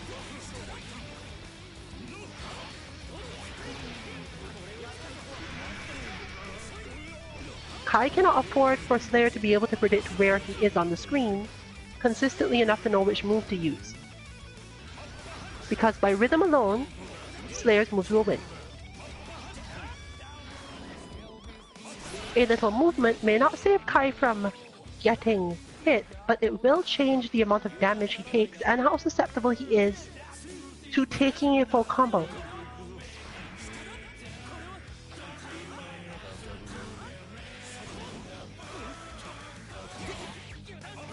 In fact, even slight movements can help Kai in this setup. This is why it's so important for him to not get cornered in this matchup. Because once Slayer has taken away his capacity to move,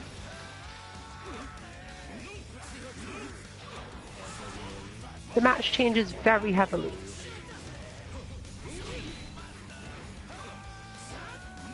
Fortunately for Kai, he doesn't really have to worry that much. He does have invincible moves. He can raw ride the lightning in certain situations, and so on. So he has ways around it. But against a very skilled Slayer who understands when their pressure is not real, it's much more likely that Kai will get caught, baited, and then Slayer's massive damage will come into play.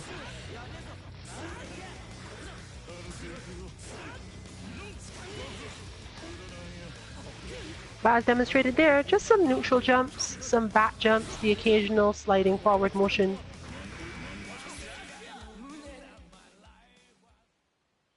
And Kai's linearity and predictability stop being a liability. There's no need to worry about taking up space that Slayer can react to the way you would have to worry about it with Axel.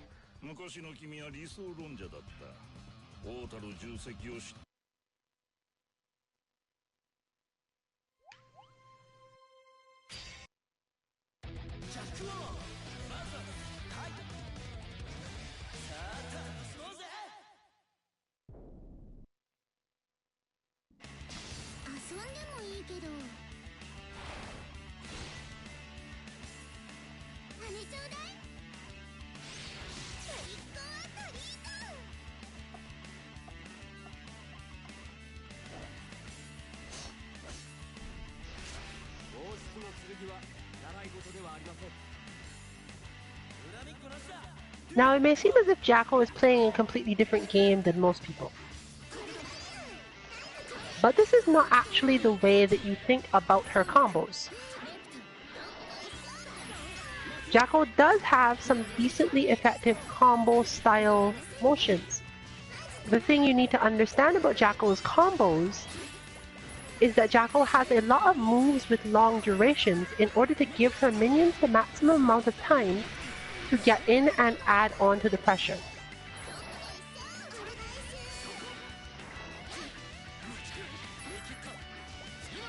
Therefore, the Jacko player presses the button. They know how long the button will last, how long the attack will go, and that they will not necessarily have any direct combo off the button themselves. But while doing this, they're also supposed to simply watch where their minion is while the button is hitting. If they can track this correctly, this is how you build Jacko combos as a whole. Other than that, you're generally just playing neutral and doing her basic bread and butter stuff, which generally is consistent, but doesn't have a good starting situation. You can't be sure that you'll get a lot out of Jacko's combos, because getting into the position where you can start them without losing all your advantage can be hard.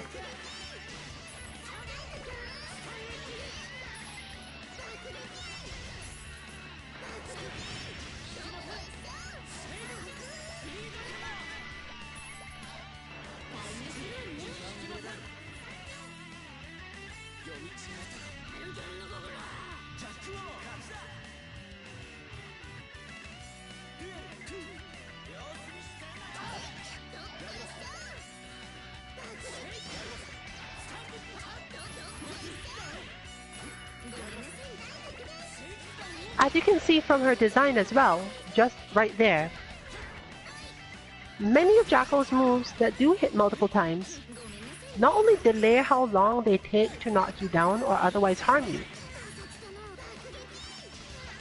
they leave a lot of space for Jacko to see what is happening.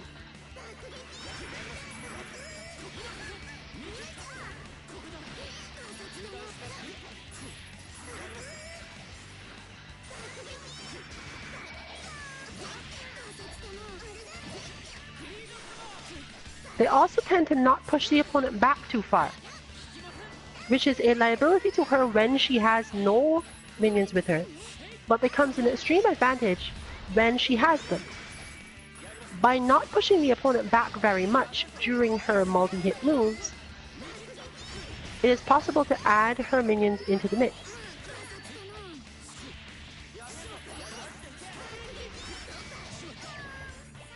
Whereas on the other side, almost all of her other moves have decent spacing and really big pushback. Jacko either wants you away from her or caught in her web of a multi-hitting, normal, or stressful situation with regards to her minions.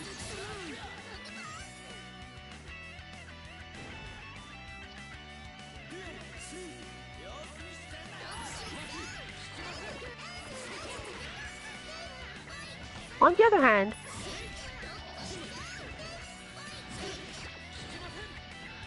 like most moves in the game, once they hit from high enough, once the opponent is in the air, for example, a lot of Jacko's moves have both properties. They don't have much pushback until the end when they send the opponent flying.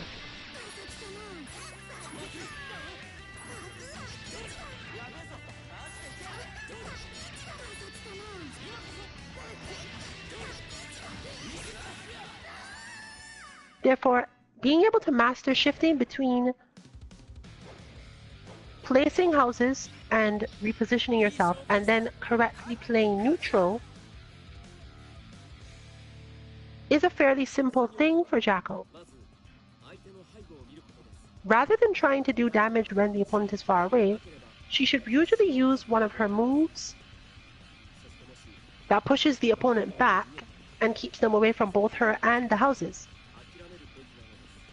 until she reaches the point where she has the swarm of minions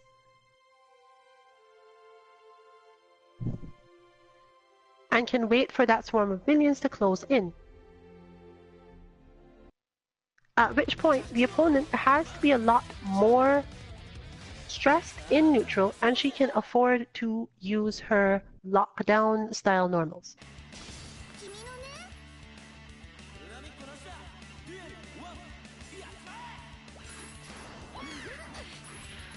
Against Jam, mostly the same thing applies, but it's even more effective because Jam actually can't get close without taking larger risks.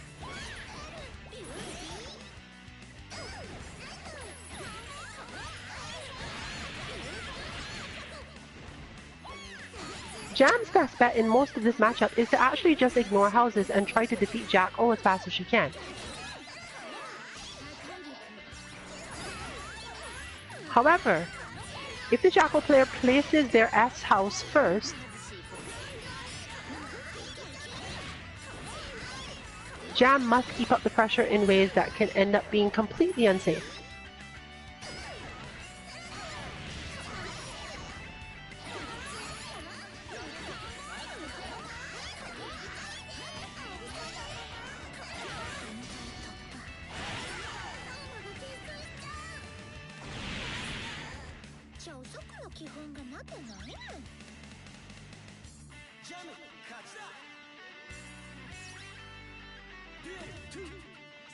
Similarly, with Jackal's relatively good buttons and strong ways of dealing with Jam's movement, even without those minions,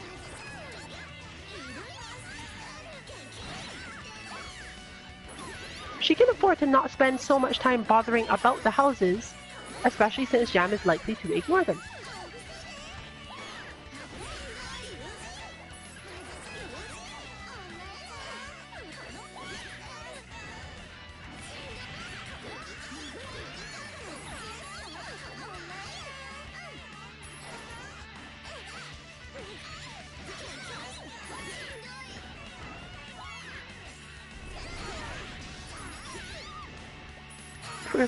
Properly prepared minions lock down so many of Jam's approaches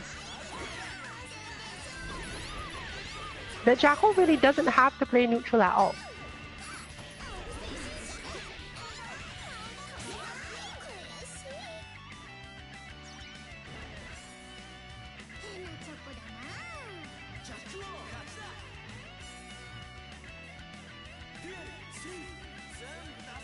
Jam therefore wishes to deal with this by getting Jackal away from houses and pushing on her defense as much as possible, like this.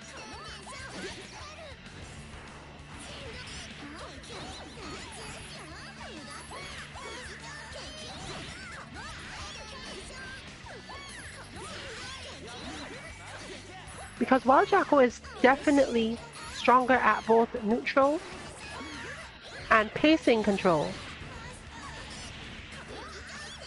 she does not get to take as much actions out of mix-ups as most characters. She has to defend correctly for a long time and wait for her minions to do the job, allowing Jam to build up a lot of meter over time.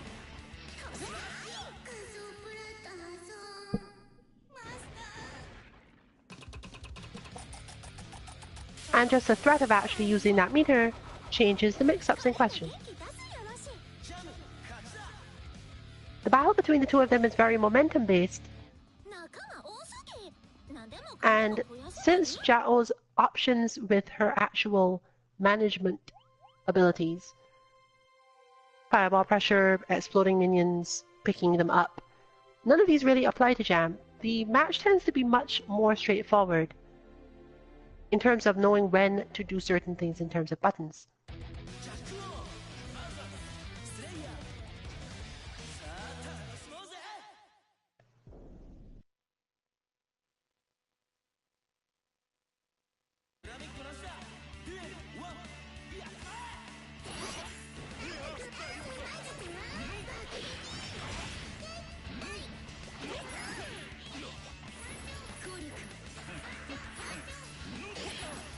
As you can see there, once Jackal uses her push-out moves and does not get too far ahead of her minions, or positions herself in particular ways relative to them, the benefit she gets from it increases greatly.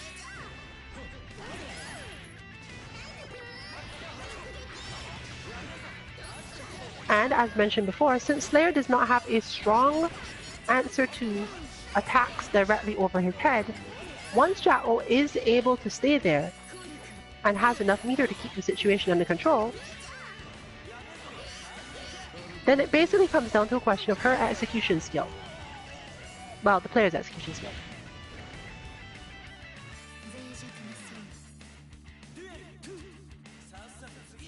Against Slayer, Jackal really cannot afford to drop any combos, but once she has that dealt with, he can't really move that well.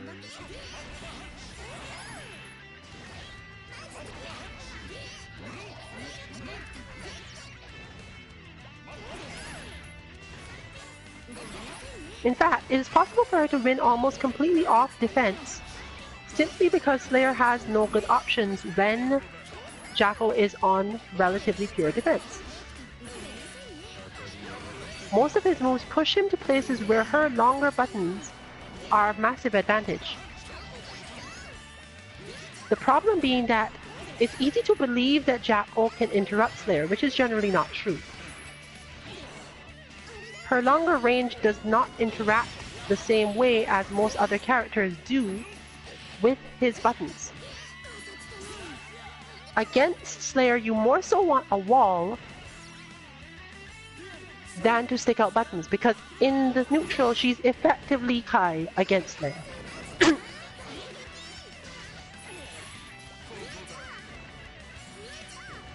So therefore, understanding when to just block is super important to her game plan. Trying to get out of Slayer stuff is usually the fastest way to lose. In fact, Jack-O at the high level just basically blocks Slayer for 20 seconds at a time, because there's no reason for her to do anything else. Every action she takes is just sacrificing benefit. All of her profit is lost, all of the effort she puts in to do things is lost when she starts to move. Because Slayer's moves don't let him get to mess with her that much. She really can just block and wait for minions. But as long as she continues to try to move, she will fail.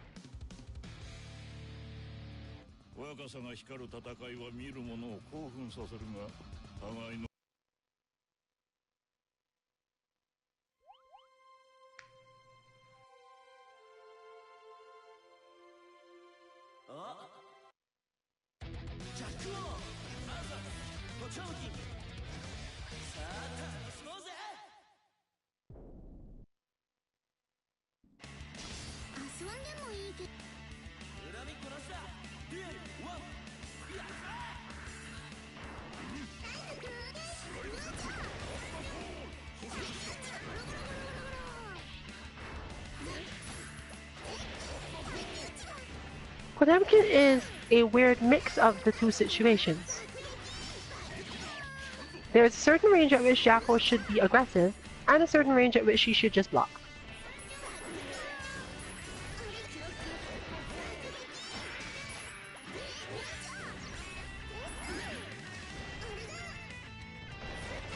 Once there are minions in front of her, Jack-O can take it as a signal basically to jump. Until then, she needs to shift her movement around.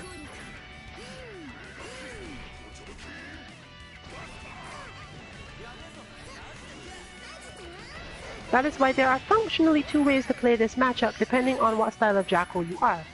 If you wish to put your houses closer to Potemkin,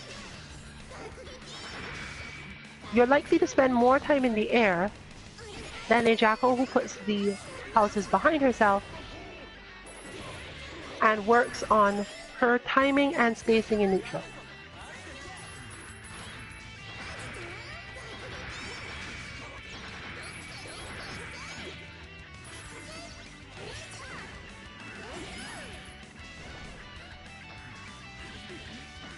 Fortunately for her, she is similar to Jam in that a lot of her movement shrinks her hurt boxes quite heavily.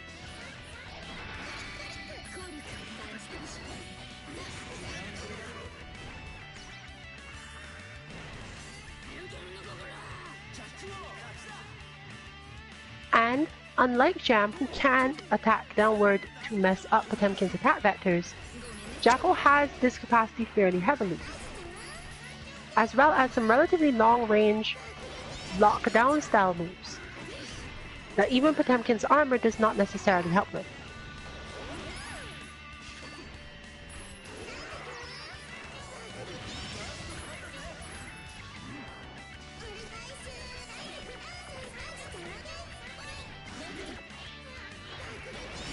Once Potemkin is surrounded, his armor stops helping.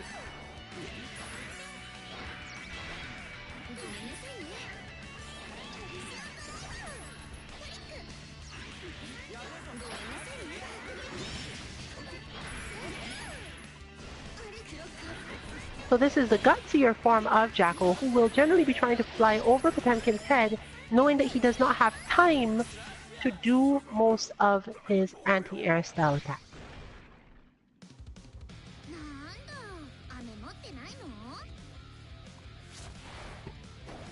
Potemkin in turn should stop himself from doing much else other than going into the air as long as he sees there are no flying minions available. And if there are, well, there's not too much you can do, so just go straight armor through everything.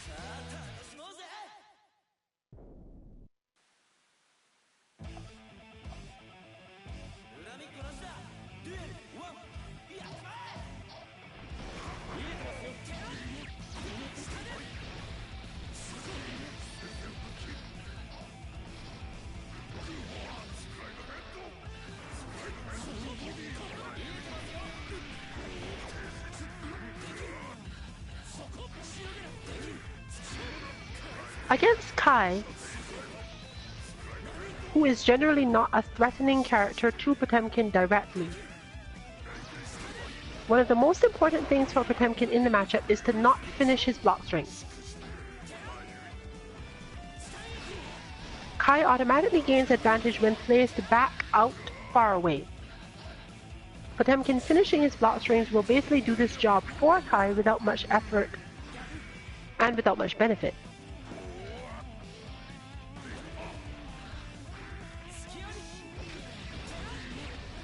And since it is so generally hard to get in the first place, Potemkin actually sacrifices an awful lot by reacting to being blocked by continuing his block string. He has the health and the general game plan to survive against Kai in closer range without having to worry about it causing a direct loss.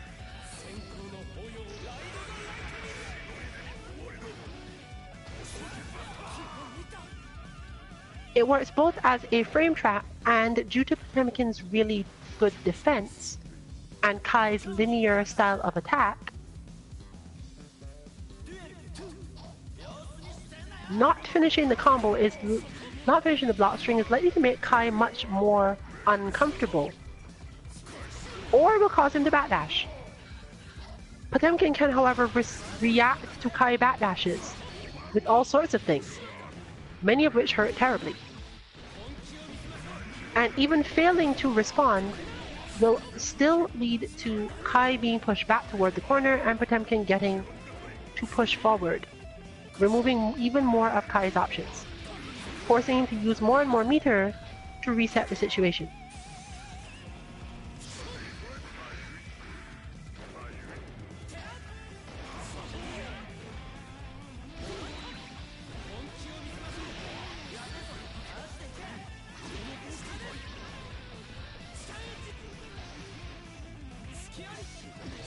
Potemkin has the general options of either delaying the end or simply not doing anything else at all, causing the Kai player to have a tendency to make an attack which Potemkin can then armor through, trick, or otherwise bait out. Kai becomes uncomfortable when Potemkin is close because at higher levels, it is well known that Kai's backdash is not necessarily good enough to get away from Potemkin's buttons even. Nor does he have any good cover when he's doing anything else.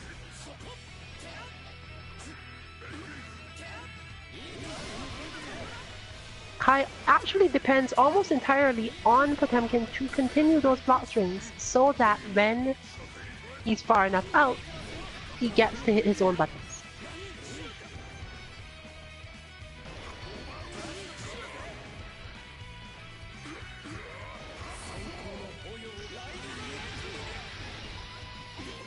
Therefore, once Potemkin has hit one or two of the buttons in his block string, he's still close enough to make Kai uncomfortable.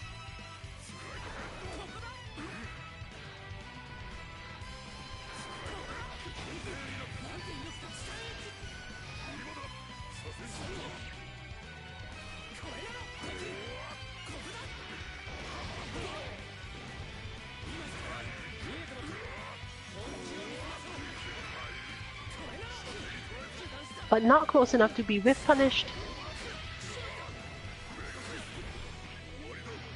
or to get away from things like that.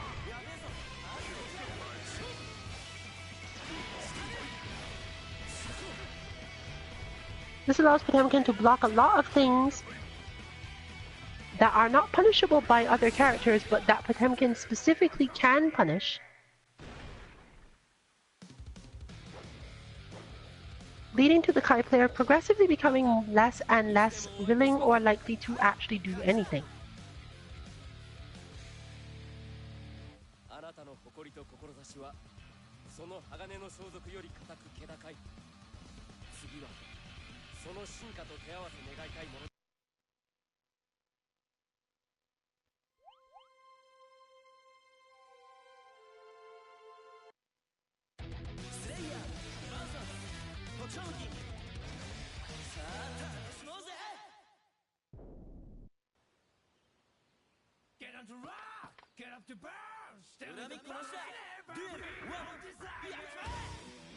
This particular matchup tends to be very complex because Potemkin has such good options for armoring through Slayer's things in neutral and such good length on his buttons. Slayer also therefore has no way of getting toward him without going through the space over his head that Potemkin can control relatively well.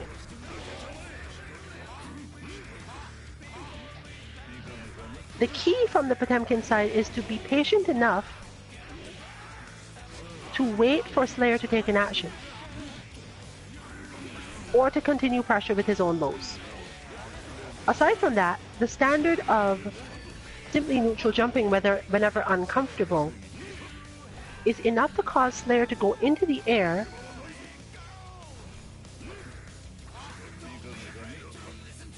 and give Potemkin the option of anti-airing.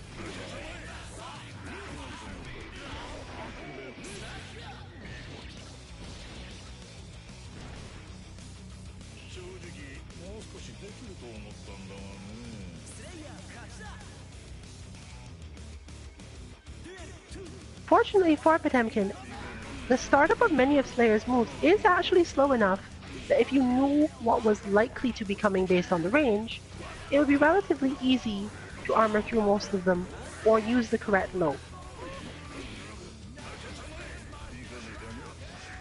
And, despite his large size, Potemkin gets off the ground fairly fast, as just demonstrated.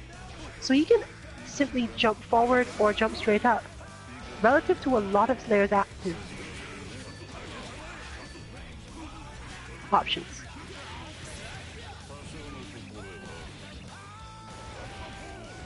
His reach closes out the rest of the matter, allowing him to punish things that other characters have more trouble with, or make sure that if he did not manage to punish, that he is in the optimal situation regardless.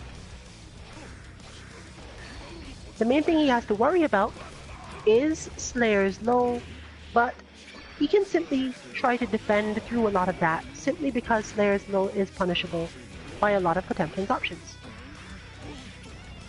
He's one of the few characters who does not need to try to green block against Slayer very much, because he benefits more from letting Slayer get close enough to have to worry about some form of mix-up.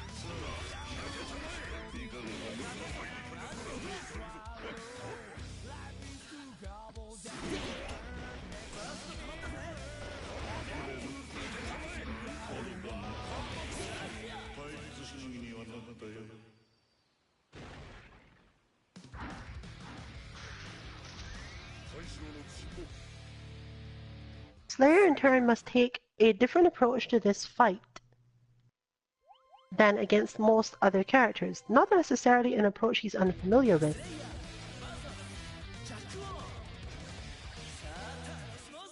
But knowing when to dash straight at Potemkin and when to use which dash generally makes the decision.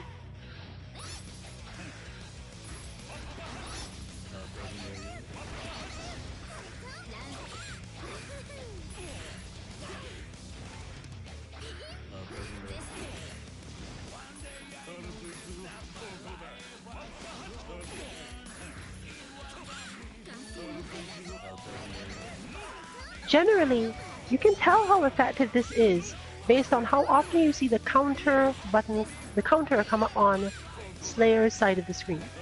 If you see the counter a lot, it is because Jao is taking far too many actions. The result being that she will generally get beat up.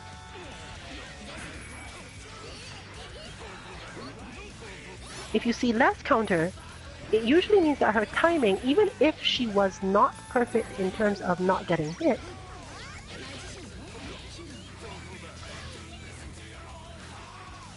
will generally be such that her minions and her houses get to continue doing their job.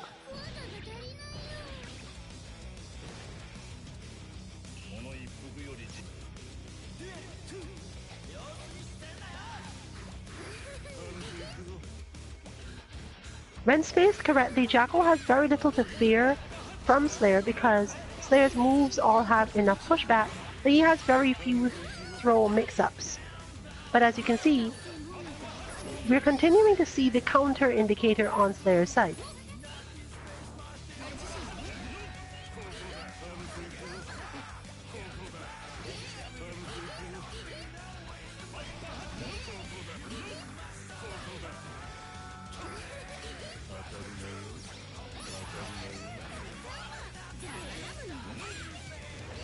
If you watch how long it takes for Slayer to actually defeat Jackal without that counter indicator, you might be surprised in how effective she could functionally be.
A further reason why Jackal's good defense is important to her is because the longer she defends, the more she gets to build up her special ability time.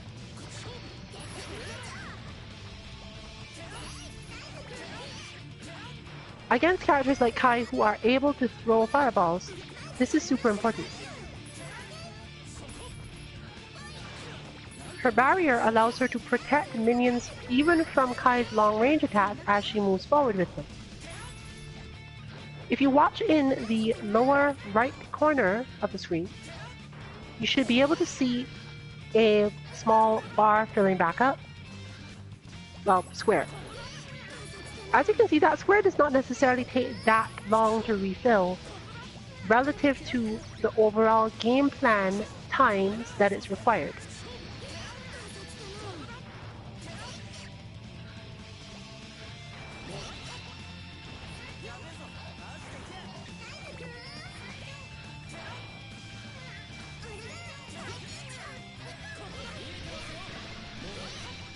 Jackal as a character is almost always able to play against other footsie style characters right down to the time up bar as you see there.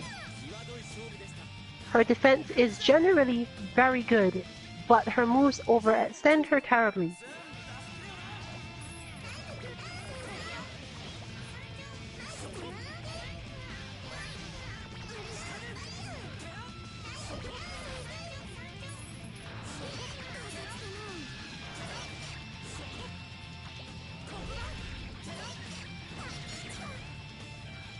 The upside to having such a strong defense is that it allows her to defend her houses by staying in front of them.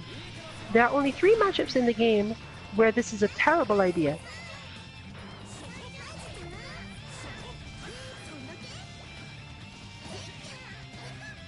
And against defensive characters where Jacko is unlikely to be able to open them up by getting to the other side quickly, this is generally one of her better options. However, as you can see with Kai literally only has to hit one button. It doesn't even matter which way he hits the button. He could be pressing that in so many incorrect ways and they will all still catch Jacko out of any trick she does. Throwing her houses is also functionally useless because this is a tactic one uses against Saul. Saul has no attack strong enough to take out houses quickly while behind him. But Kai is the opposite in that he has no attack that is capable of taking them out quickly when they're in front of him and still get through Jacko's stuff. Saul's ability to approach from multiple vectors and anti-air makes it worth hitting him with them or trapping him. Kai can hover and control his space in the air well enough in certain situations that he doesn't necessarily care. He will clip Jacko and make the minion go away before the minion can reach him.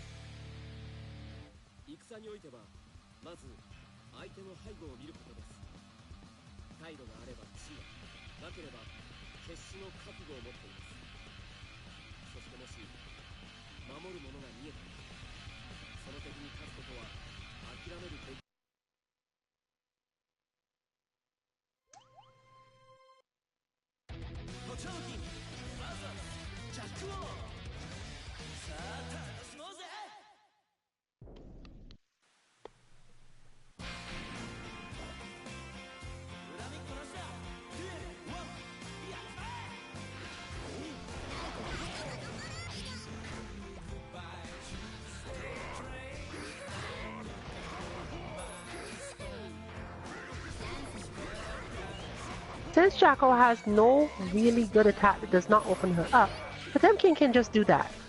He can almost always just flatly armor attack from full screen.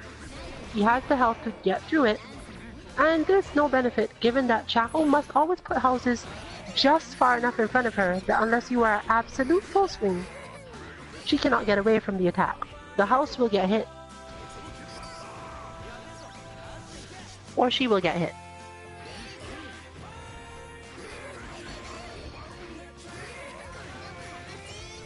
This is somewhat wasteful in terms of being able to use his meter to get anything particularly good. But once again, taking advantage of the fact that Potemkin's and intimidating normals and game plan will generally force most opponents to move backward.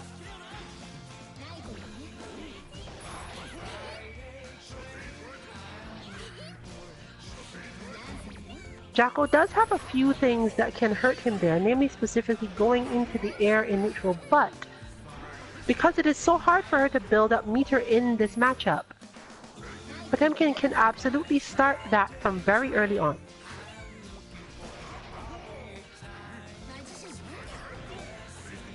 The level of whiff punishes required to get through this for Jacko are a little bit beyond most players.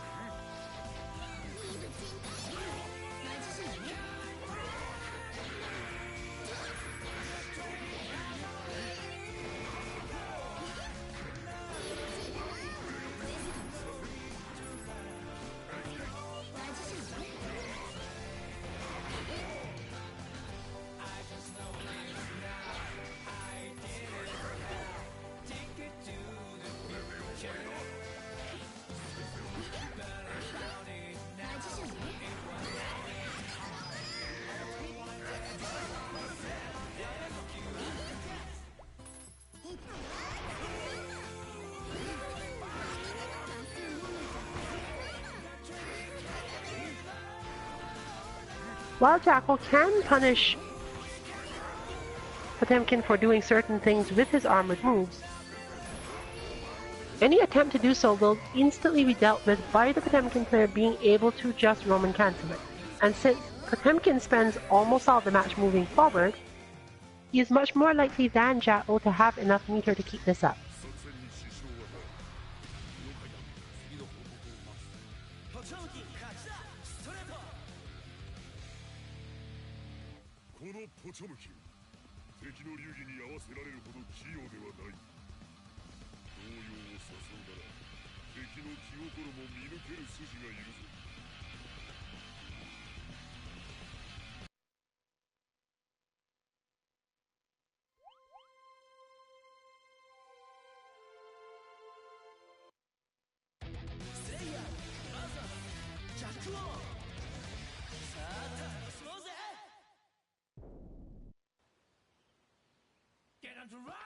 Get up to burn! Stand with the fire! Duel! One!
As you can see, once Slayer is locked down, it also becomes much easier for Jacko to do particular things.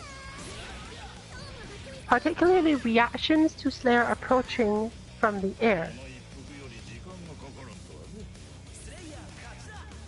She can also move to a range at which anything he does can be caught directly by Elysian Driver.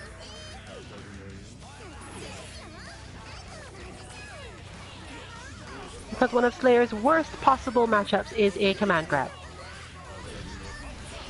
However, this is a fairly far range out, and therefore is not easy for her to set up.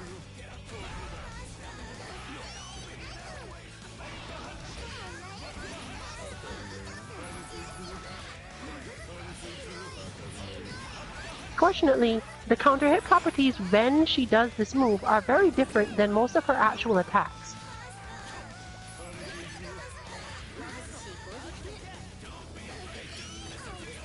It's not possible for Slayer to fully stagger her, for example.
どい勝負でした。はい、勝ちだ。様子見してんだよ。エリシオンとナイトランスマジシンね。ランスグッド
またいつでもお相手します。はい、勝ちだ。ストレート。戦においてはまず相手の背後を見ることです。態度があれば知が、なければ決死の覚悟を持っています。そしてもし守るものが見えている、その敵に勝つことは諦めるべきなのです。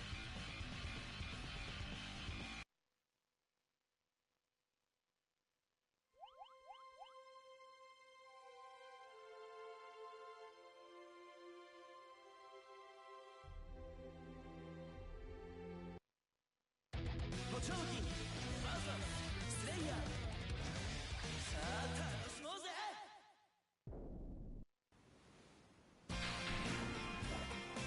恨み殺しだ。デュエ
One of the most important things to understand in this matchup is that if you take an action and it gives Slayer the chance to slide right after it, or even to do his Mabbage attack, there is no functional difference between jumping straight up and blocking.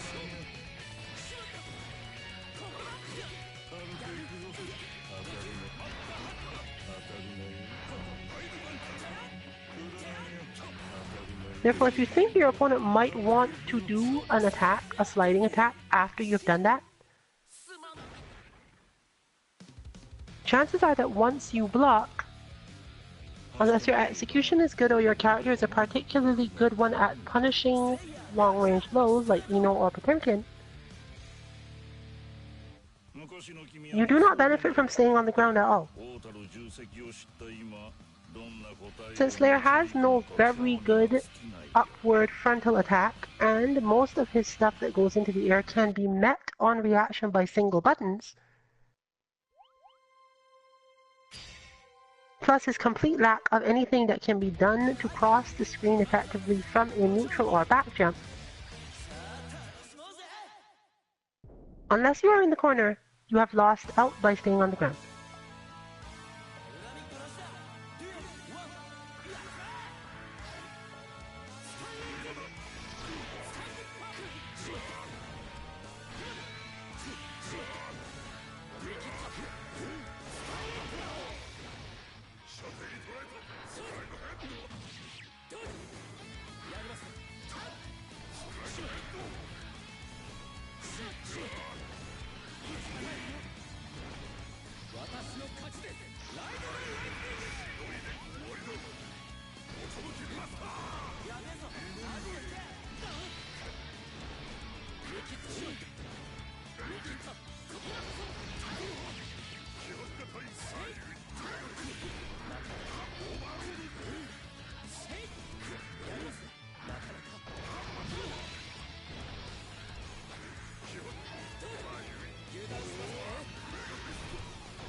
いい勝負でした。はい、勝ちだ。ストレート。あなたの誇りと志はその鋼の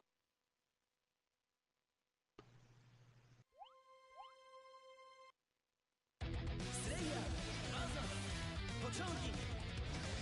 さあ楽しもうぜ。 Get up to rock! Get up to burn! 裏に来ました。デュエルワン。いや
As always, coming to the end of our stream around this time,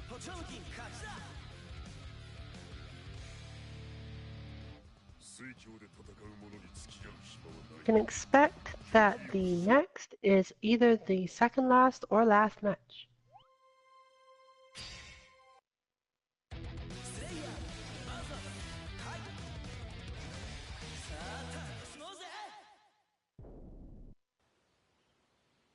down to rock, get up to burn.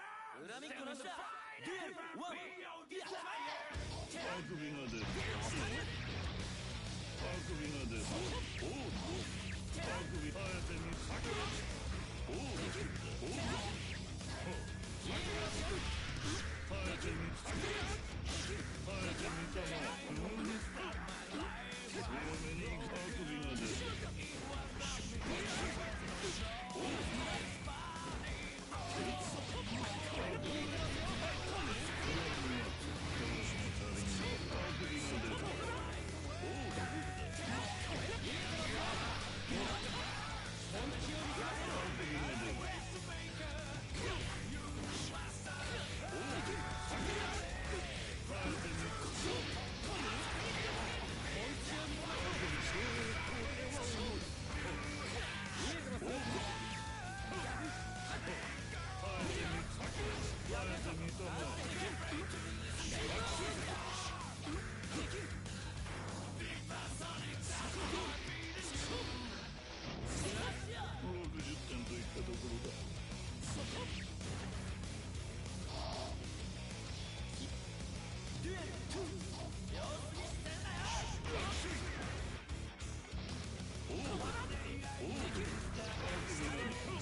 組織のは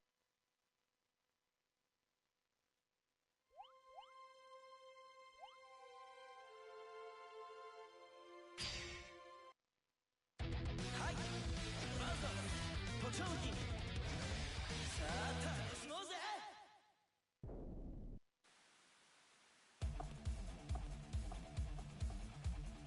恨みっこなしだ。デュエルワン。いや。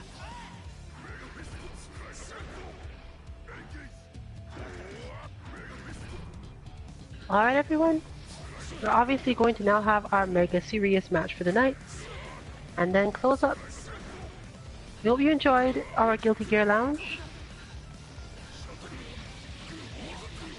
Join us tomorrow for Street Fighter content, probably open mic, which we haven't done in a while. And on Thursday for Kamen House Beginner Lobbies in Dragon Ball Fighters. We haven't been as good with deciding exactly what the Friday content is going to be recently, so we'll just not make any promises this time. Stop by Friday if you want to see something random or possibly bot our Kappa related for Street Fighter 5.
And with that down to the wire, time nearly out, finished. Time is out for us for the night.